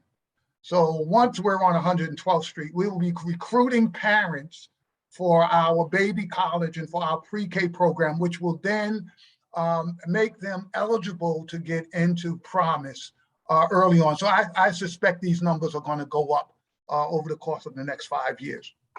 Okay, great. Wonderful. Well, we look forward, I think, again, our focus is about creating equity across the board. And I don't look at lines, and I think many of our members don't look at lines. We look about the long-term global strategy. And I appreciate you being here. And look forward to chatting with you offline and talking about how we can continue elevating our community. Sounds terrific. We really, and I just, Kwame can speak for the entire organization, but we really want to partner with the community board in ways that I think strengthens the mission that I think we're all engaged in. They're all our kids. We don't look and say, well, you know what, you come from 109th Street or you come from 137th Street. We just want to get those kids a great education so they can go to great colleges and have a great life. And any way we can help you all, we're open to supporting the work of the community board. Thank you, thank you, thank you again. Any other board members with questions? There may be some public members. Any public members with questions? Calaris, I see your hand up there. Yes. Hi, I'm Dr. Salas. I'm the president of CEC4. I'm also faculty at the CUNY School of Medicine. And a lot of my students have actually volunteered at your school to support your students. I have a little bit more of let's say, question about stuff that happens in schools. One, you mentioned test scores. And you mentioned achievement gap. I like to talk about an access gap because for our kids, it's definitely access and not necessarily achievement. Our kids can achieve whatever they want to achieve.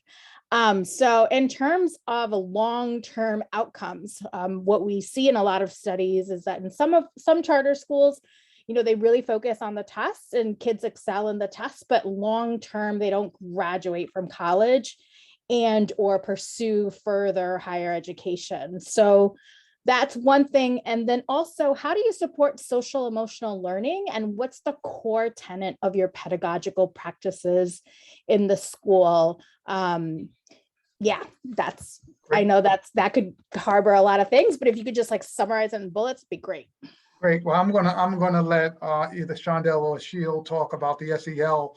I will say that when we first started sending our kids off to college, we recognized that many of them were not finishing. And so we decided that we were going to institute a program that actually supported the kids directly in college and through college, which program is up and running right now. I think that we will probably see the data that there's 2 years of data that we have of our kids graduating, and they were in the mid 40s, which, for low SES kids, high, not great for kids in general. We want to get that number higher. We suspect that number is going to be next higher with the next grad. It's a 6-year graduation rate that they are looking at. We suspect our numbers are going to be significantly higher when we move forward after we instituted this college success program where we're staying with our kids to try and make sure they get through college, because that we found out is one of the challenges. And I'll let Ashia, I don't know if you and Shondell want to talk about the SEL work. Yeah, so 3 years ago, we started the SEL in our schools, and we have a director of social and emotional learning. And it has really paid dividends, especially throughout the last 18 months with this whole pandemic. So we've this year actually increased the amount of times that we would have SEL in the classrooms to about 30 minutes because we knew there was a need, not only a new need because we listened to the parents, but to the principals as well. So we have that from K through 12 in each, and it's done by our social workers, it's done by school counselors, our some teachers, our deans, and in some instances, our administration team. We're very proud of that. We've also partnered with IIRP to really strengthen the restorative practice of our students, but because in one of, I know you talk about the tenets, one of our beliefs is that all children can learn, and that would include all students. So we believe in inclusion, and we believe in providing those support system for our students. So, and that has been working well as well. We've seen a change or decrease in student infractions over the last 2 years. So, and we'll continue to iterate and change and tweak as we see fit. We always look at the data based on the data that tells us what we do next. And I think, increasing the amount of SEL experts that we have, I think is the next thing that we're gonna focus on moving forward. Thank you. So important. And I think that's one of the advantages charter schools can do is be more a little innovative in what they can provide at schools. And just do some charters that I've worked with. And my wife works for a charter school. You know, they have a whole social work department for a small school where we don't have that many social workers in 3 schools in the community, you know, so Yeah. I commend that work. And, you know, as we have learned through the pandemic, kids that attended school through learning labs last year versus those that didn't attend any school are now put in the same grade. And there's such disparity in both development and growth. And even a principal communicated who just started a bunch of 9th graders says it's like I got elementary kids here, right? Because kids lost a real transition, particularly from elementary to middle to high school during this pandemic. So I commend that work that you're doing with the social work. We have Russell Schuler also. Clarice, was there anything else, or I just don't want to miss Russell? He put up his answer. Yeah, the one last thing was like pedagogically, what's your like central philosophy? Like, is it problem-based learning? Is it more traditional? Is it, you know, what school of thought pedagogically do you think you align with? I think it's a mixture for us. We have a group of students that are engaged in problem-based learning. And by the way, that's our high functioning students and our low performing students. So it's not indigenous to just one group or subgroup. So we believe in that deeply, but we also believe in getting it right just for every student, right? I think we do have the opportunity, right? And we are blessed in that regards that we can just figure it out or try or attempt to figure it out. And then look at the data, and if it's not working, and continue to iterate and change until we get it right. It's hard work, but at the same time, we know it's exactly the right approach to ensuring that our students, all of our students, right, are receiving the type of the types of high quality education that any one of us in here would expect for our children. So again, we are blessed in that regard that we're able to do that. I know in other places they're not, but we believe in that wholeheartedly. So I appreciate it. Thank you so much. Thank you. Thank you. Russell? I just want to take this opportunity to say hello to Jeff. Haven't seen him in a minute. Hey, Russell, how you doing, brother? I haven't seen you in a while. I'm telling you, time flies. And I want to just congratulate you for your expansion and keeping with your vision and really the vision of the Harlem Children's Zone and your vision forever. And wish you the best of luck. Any way I can help, I'll be there. Thank you, Russell. Obviously, Russell and I go back a long way. He's a young man. I'm not quite as young as he, but we've known one another for a few decades. Well, thank you. Thank you for your presentation. Thank you for joining our CB11 Squares for tonight. Are there any other questions? Yes, Angel. You have a question in the attendees. In the chat? No, in the attendees. Andre Pardasi. Okay, Andre, please unmute. Sorry if I got the last name wrong. It's all right. Hi, my name is Andre. I'm from the Classical Theater of Harlem. Is now a good time to speak? It wasn't really a question, more of an offering, or should I wait till the end? Who are you offering it to? If you're offering it to anybody that's interested, if there is time now, I'll go ahead. Well, why don't we just finish? We have presentations. Oh yeah, no, finish. Yeah, please. No, finish. Yeah, please. Sorry about that. No, go ahead. So, anything last you want to contribute or say, Mr. Canada, or anybody else with questions?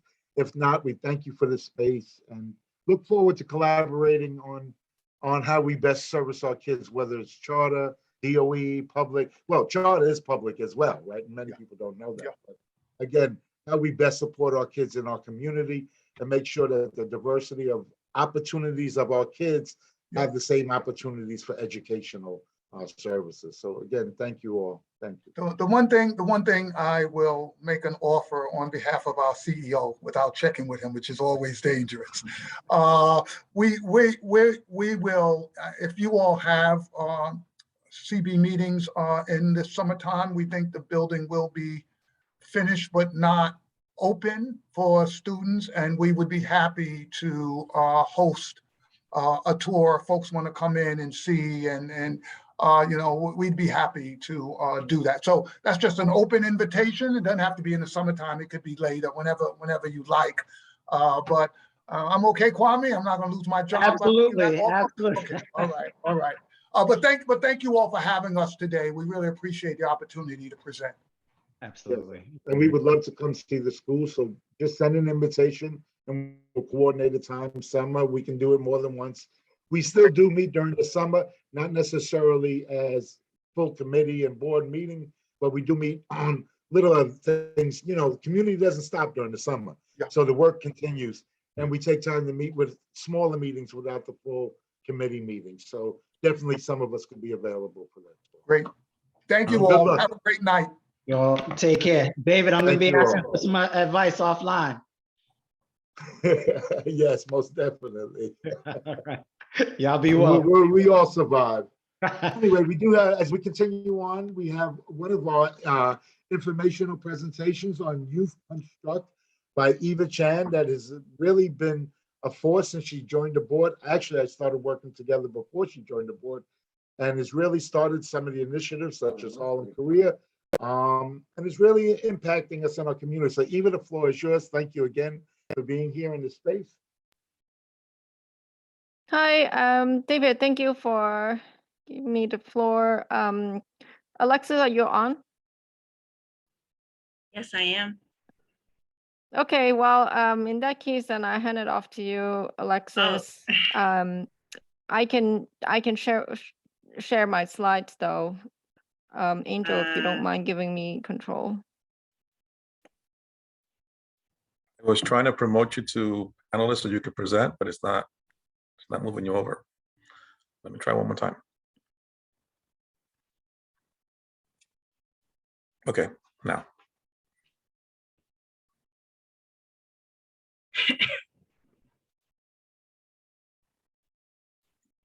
You should be good now, Eva.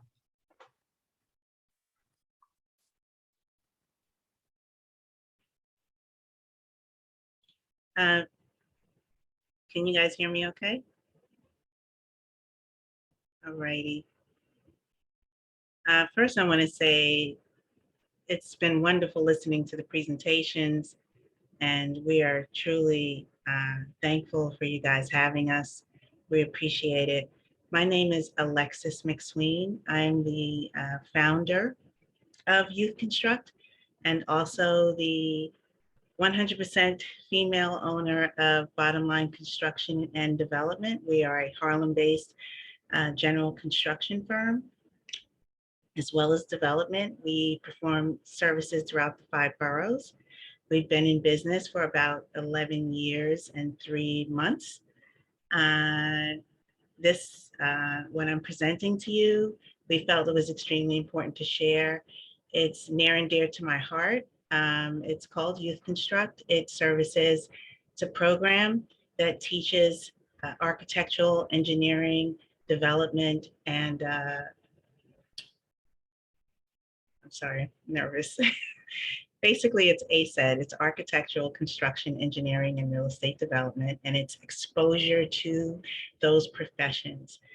We felt that in the Harlem community, especially, there's so many buildings going up and our young people don't have access to these types of professions, and a lot of them and their parents aren't even aware of the plethora of gainful professions within the ACED space. So we basically created a program. You can go through the next slide. Or do I have control of this? I don't think so, no. Basically, we created a program through about 2 sessions of summer internships with high school students.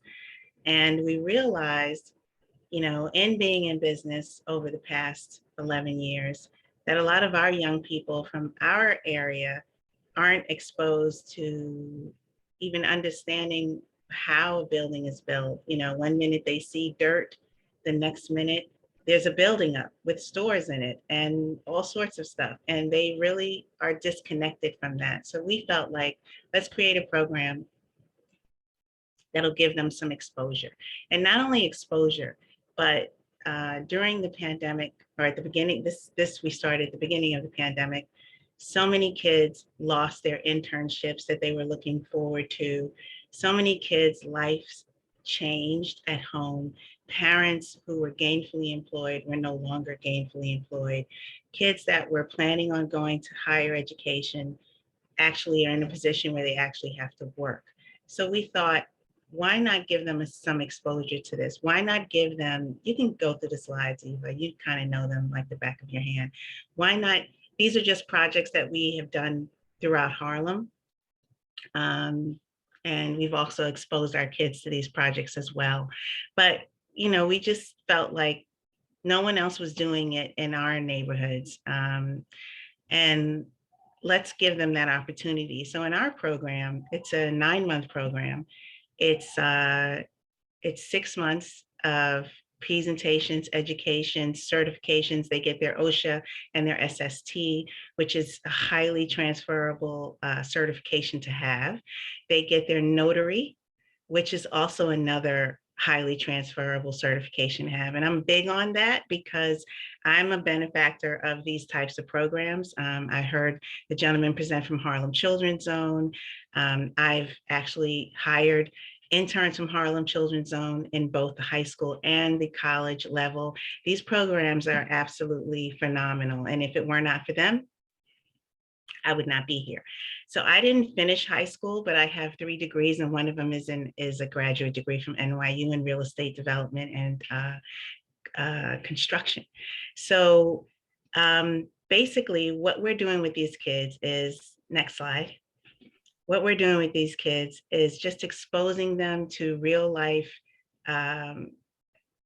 organizations like Turner, AECOM, CPC. CPC just launched a huge program to help developers of color provide that sort of technical assistance. So we're participating with them.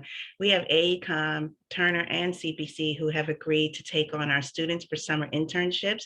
Our program, they get a stipend throughout the 6 months. And once they complete that 6 months, they get to go on to 3 months of paid internship.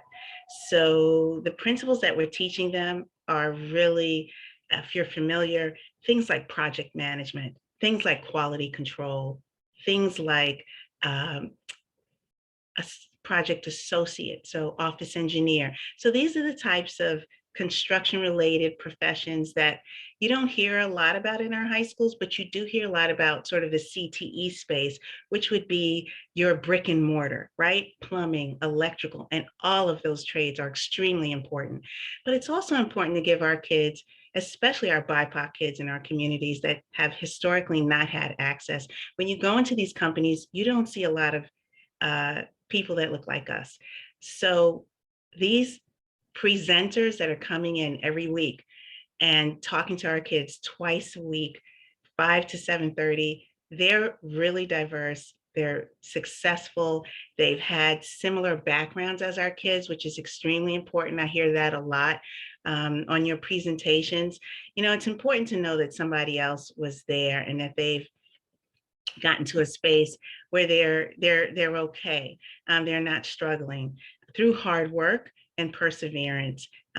If you look at some of the classes we have that we presented already, everything from CAD, which was yesterday actually, which was phenomenal. AutoCAD, getting them exposed to blueprint reading is also, that's tomorrow. So we have sessions where we're going over, and we're only virtual until March 22nd. We'll be going to AECOM's building on 43rd and 3rd. We couldn't secure a place in Harlem this session, but we're still excited, and we'll be going live. So right now it's virtual, and I was the last holdout out of the board. So we're virtual, and we're teaching these skills online. And we get to the part where the employers, just so you know, some of these presenters have already identified some of our kids. And this is huge for us. So they're like asking about our kids. What are their interests? When they log in, we try to get them to put, right after their name, as you would your title, we try to have them put what they want to be, whether it's engineer, architect, contractor, developer. You can go to the next slide, Eva.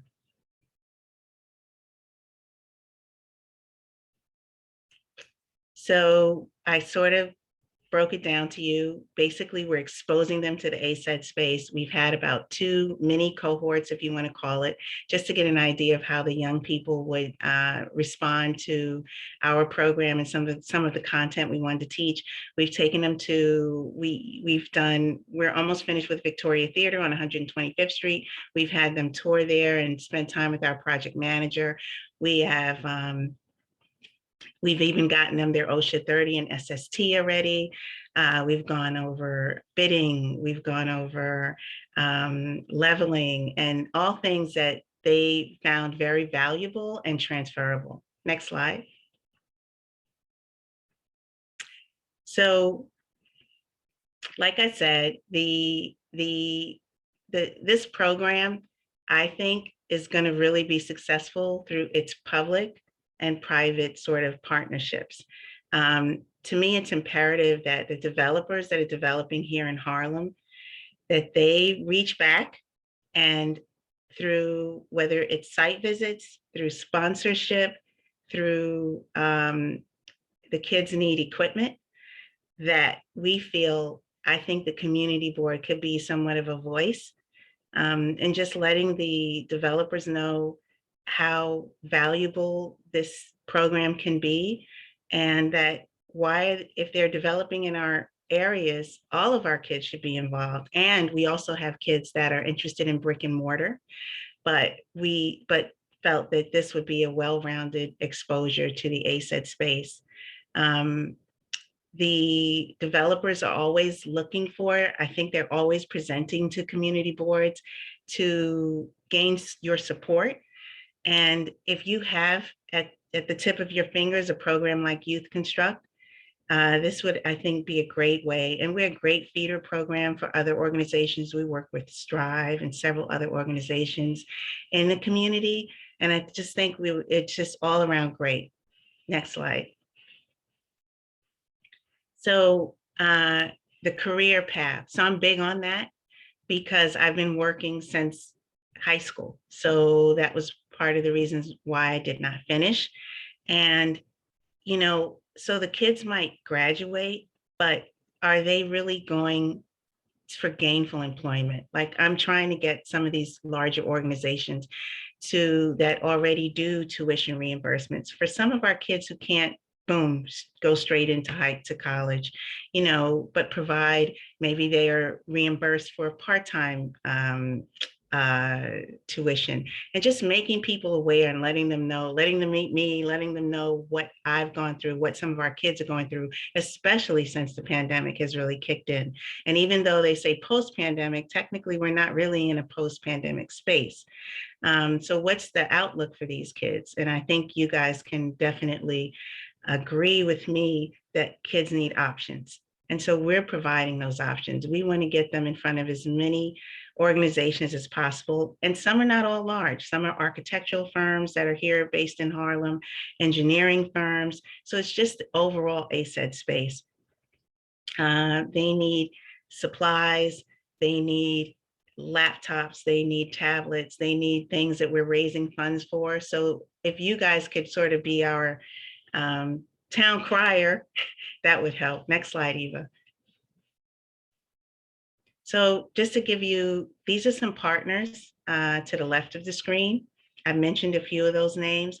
We're also the benefactor of a West Harlem Development Corp grant.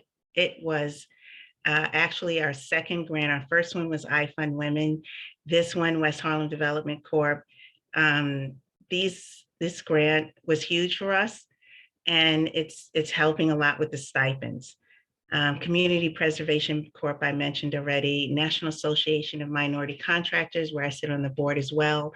Bonding company, Locksme, Brissa, another African-American female contractor and developer, much larger than us, but has partnered with us. Artemis, who's developing right here in Harlem. Some referral partners, and I'm sure you're all familiar with some of these names. Strive, we were actually featured as a partner of Strive, and we did a video that was really nice. Ace Mentor, they're us on steroids. So most of their students hail from sort of Stuyvesant, Bronx High School of Science, and those schools, most of those kids are going to school with scholarships. Next slide. So I think I told you our ask. These are some of our students and from both years. And that's Abigail and Elijah on the top in the Victoria Theater on 125th Street for their tour. And below is all of us. I took them to the first Broadway show. It was a Black Broadway show, the first one since the pandemic. So everyone was pretty excited. That's youth, the donors, and anyone who tried to help make it possible. So I will give the floor back, and I appreciate your time. And Eva will plug anything in the chat you might need to know. Thank you so much. Thank you so much for that presentation. You know, I was just thinking here too, you know, we have the SYEP and the Work, Learn, and Grow programs, which if you sign up with an agency, it can help support some of the funding for kids in the summer program. You know, not that they guarantee the spot, but, you know, Children's Aid does that as well. And I work with Children's Aid. So if I can help, you know, your kids navigate, young people navigate how to fill out the application, there's a chance, you know, if you become a placement provider during the summer and there's possibilities in the winter for smaller groups of kids. It's another way to tap into funding that can help support more kids available the opportunity. So Eva has my contact information. We can talk about that offline as well. And right now the applications for worksite agreements are coming out. So I would definitely forward that to you. You fill it out and I can walk you through that process. So that's just one thing that was sparked by your presentation. I think the work is, again, excellent. It's good that you're tapping into Strive that already does some of this work with adults in the community. And again, I think kids need every opportunity because what we find is not everybody's ready for college and they make that decision at different times, you know, or sometimes, you know, opportunity is just not there for other reasons and kids need to, again, I always want kids to reach their potential, to reach their dreams. But sometimes we have to take paths as we go through that process, which I think you explained for yourself. So, other questions?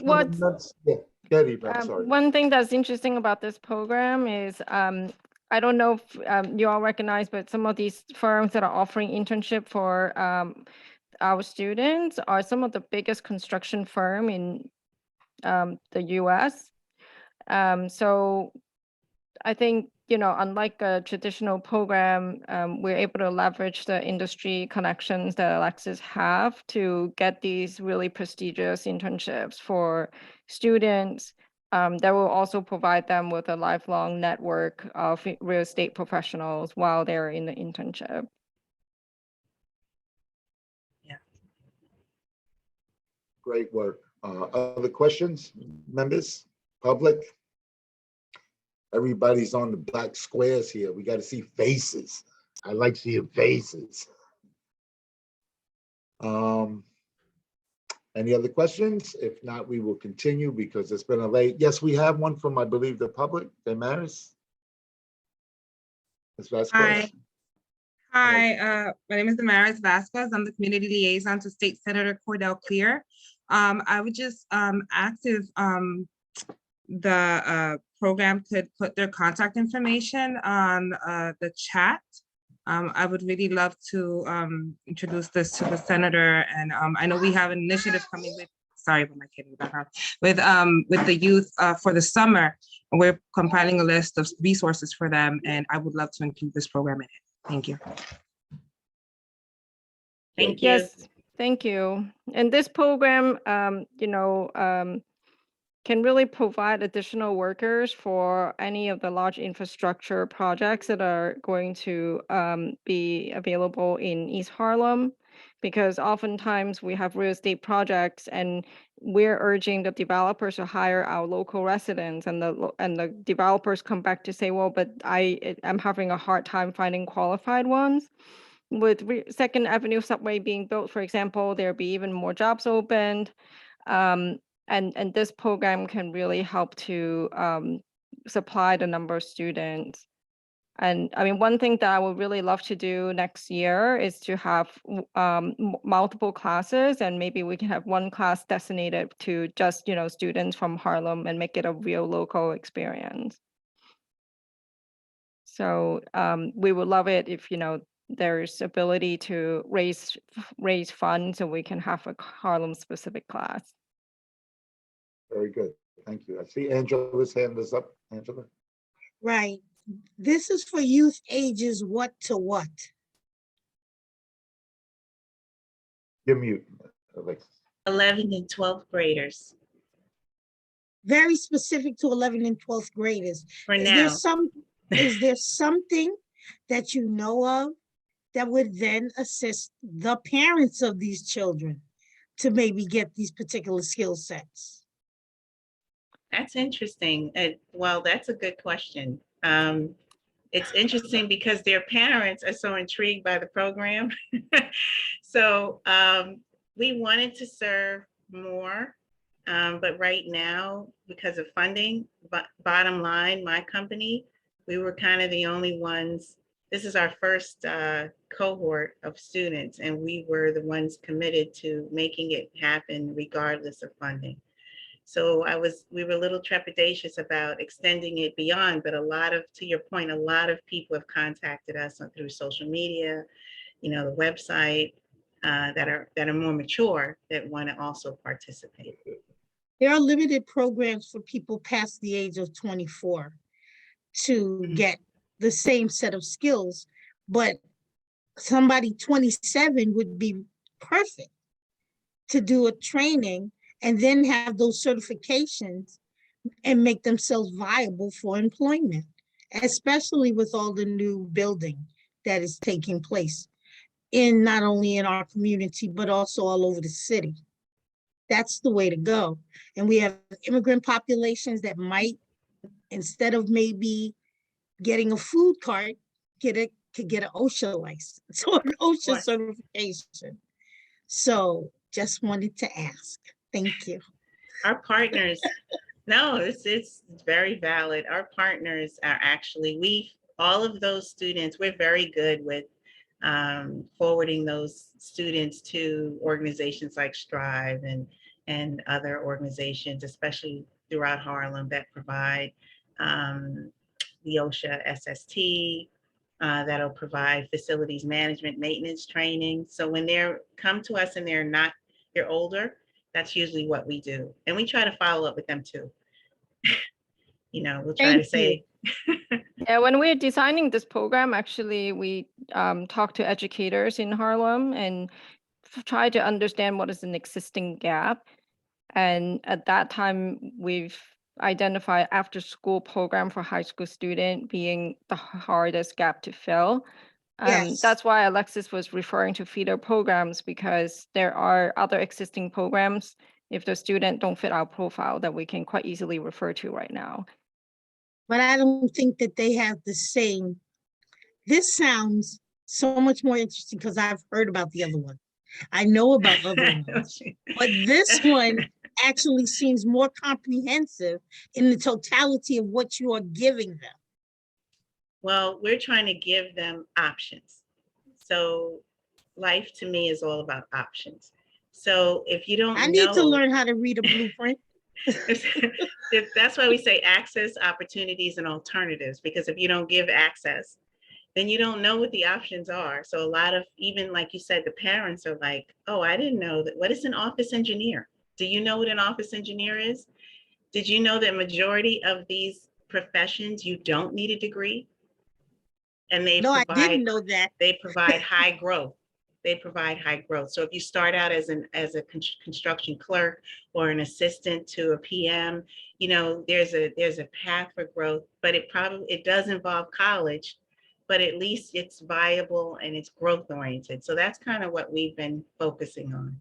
Plus, isn't going to college much more interesting when you know exactly what it is that you want to study, and because you have a goal in mind, right. So you tend to be more involved and do well, because you already know, okay, this is the thing I need to move me forward.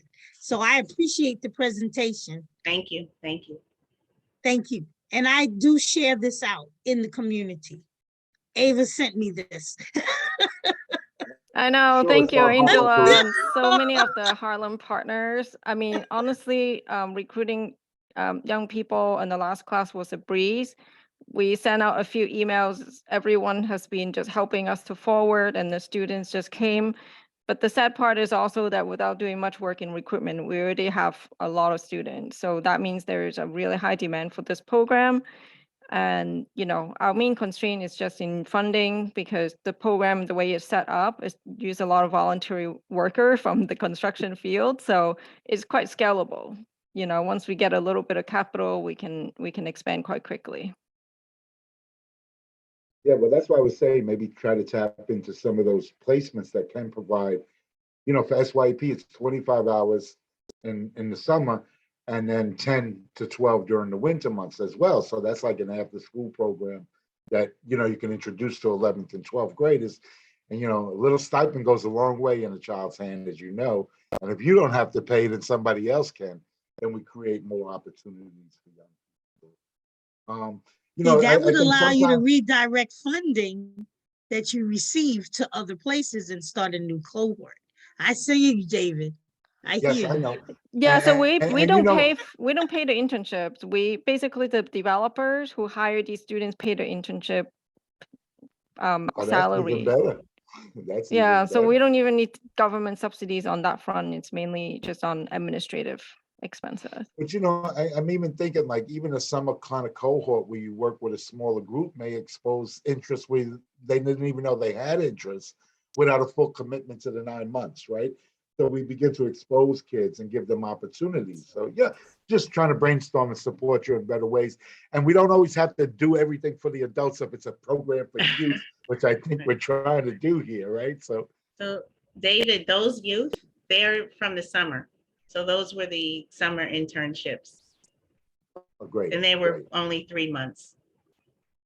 Great. And so again, I digress, David, because if you can uplift parents, you automatically are going to begin to help the youth at no, I the don't same disagree, time. Angela. I'm not, so don't be knocking my asking about the adults. No, Because we're talking about education is expanding the resources for the education. youth. I'm not trying to steal from them. I'm trying to enhance it. That's okay. We'll start another program for the adults. But anyway, we want to thank you. If there are no other questions, we want to just continue. We try to get done before 9 o'clock, usually by 8:30, we hope. But you know, Yeah, and I thank have you. one It's more getting thing so I late. want to Thank you. revisit. Yes, thank you. Thank you. Eva, thanks again for always looking out for what's available for youth and bringing it forward to the table so that we all can support it, identify it, and you know, let kids have the opportunity. That's what it's all about, creating opportunity. So again, I want to thank everybody. I do want to revisit just very quickly, as Dr. Caleras presented about the letter. Well, we were going to hold the resolutions to next month. I think it might be important that we take a position maybe on the letter of support for Dr. Christie to remain. So every district, every superintendent has to reapply for their job. And, you know, under Dr. Christie for almost 2 years now under the COVID, it's been an amazing journey that has not only elevated our community, but the connection is so deep. So I think because she did have one interview already in relation to this position, I would not want to wait till next month to identify or acknowledge our support for Dr. Christie. So are there any questions, any thoughts? Caleras, anything Put you a want to add? motion on the floor. Hold on, I got questions first. So before we go to the motion, I'd like to get Rev Brown and then John Green, unless they're to make motions as well. So Okay, I was wanting to make a motion for letter of support for Dr. Christie, if we're taking that now. If not, table it to the next segment. John, do you have a question? No, I was going to second it, actually. Okay, so then I'm going to go by the raise of hand. Angela, even though I always talk out of turns and ahead of time, as the chair, I have to recognize hands raised first. So Yolanda's, Reverend Brown's hand went up first as the motion. John Green went up second, and Angela gave a third verbal consent to put the motion forward. But I guess we'll move to a vote unless there's any objections. Again, you know, the importance of continuity and evolving in the community is so important. We had a previous superintendent that brought us to the point we are, and we look to continue to evolve a collaboration on behalf of Community Board 11, CEC 4, CEC 5, and really just expand the opportunities for youth, whether you live in Harlem or East Harlem, attending our schools. So we have a motion. Angel, can we do a roll call? Sure. Leroy Andino. Leroy texted me he did have to just step away for a minute, so he may not be here. Yolanda. Yes. Angela. Yes. David. Yes. John. Aye. Robert. Yes. Pat. Yes. Natasha. Yes. Russell. Yes. Jason. The motion passes. Thank you all. We're working that right I think away. you skipped me, Angel, but my vote Oh, is yes. yes, Pastor Scott is here. Oh, I didn't know he was present. My apologies, Isaac. Your vote? Yes, I voted on the last one too. Did you get that vote? No, I didn't hear you on the last one. You called me, though. Okay. I'm sorry. So Okay. it was yes on that one too. Just for Thank you, Isaac. Yep. No problem. Thank you, Pastor Scott. Good to see you. Dr. Clash, you have a question, and then thank you, Errol. No, I just have a quick comment. So this administration also really values the relationship that superintendents have with elected officials. I have already reached out to our councilwoman, Diana Ayala, and our former assemblyman, Robert Rodriguez, and they both said they would support her further. But if you can get Mark on the letter, or you can talk to Eddie, like anything, any additional support from community leaders, this administration very much values that. The governmental liaison now is Mark Traeger, our former councilman and chair of education in the city council. So if they can just shoot him, I'm like, just shoot him a text, just let him know. That's another way that we can support our superintendent. Thank you. Thank you. Thank you all. Any other old business? I just want to say very quickly, I want to thank the committee that worked. We had one meeting. We were scheduled to have two, but had to cancel.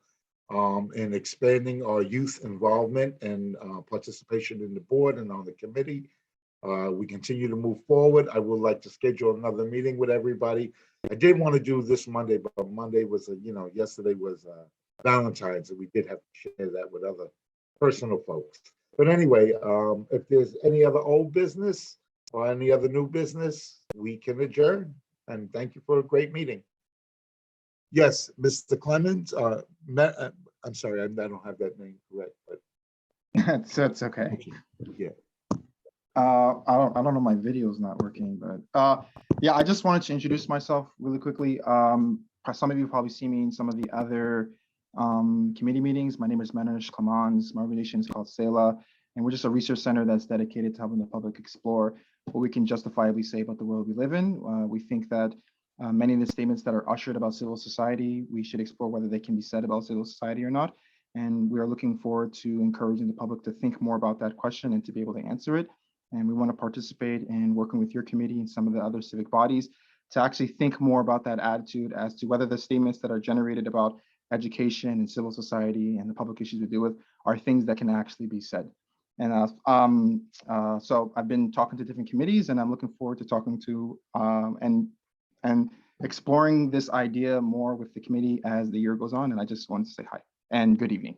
Thank you. Welcome. And maybe we can schedule for one of the upcoming meetings so you could talk a little bit more of the work you do, and we can have a conversation as we go forward.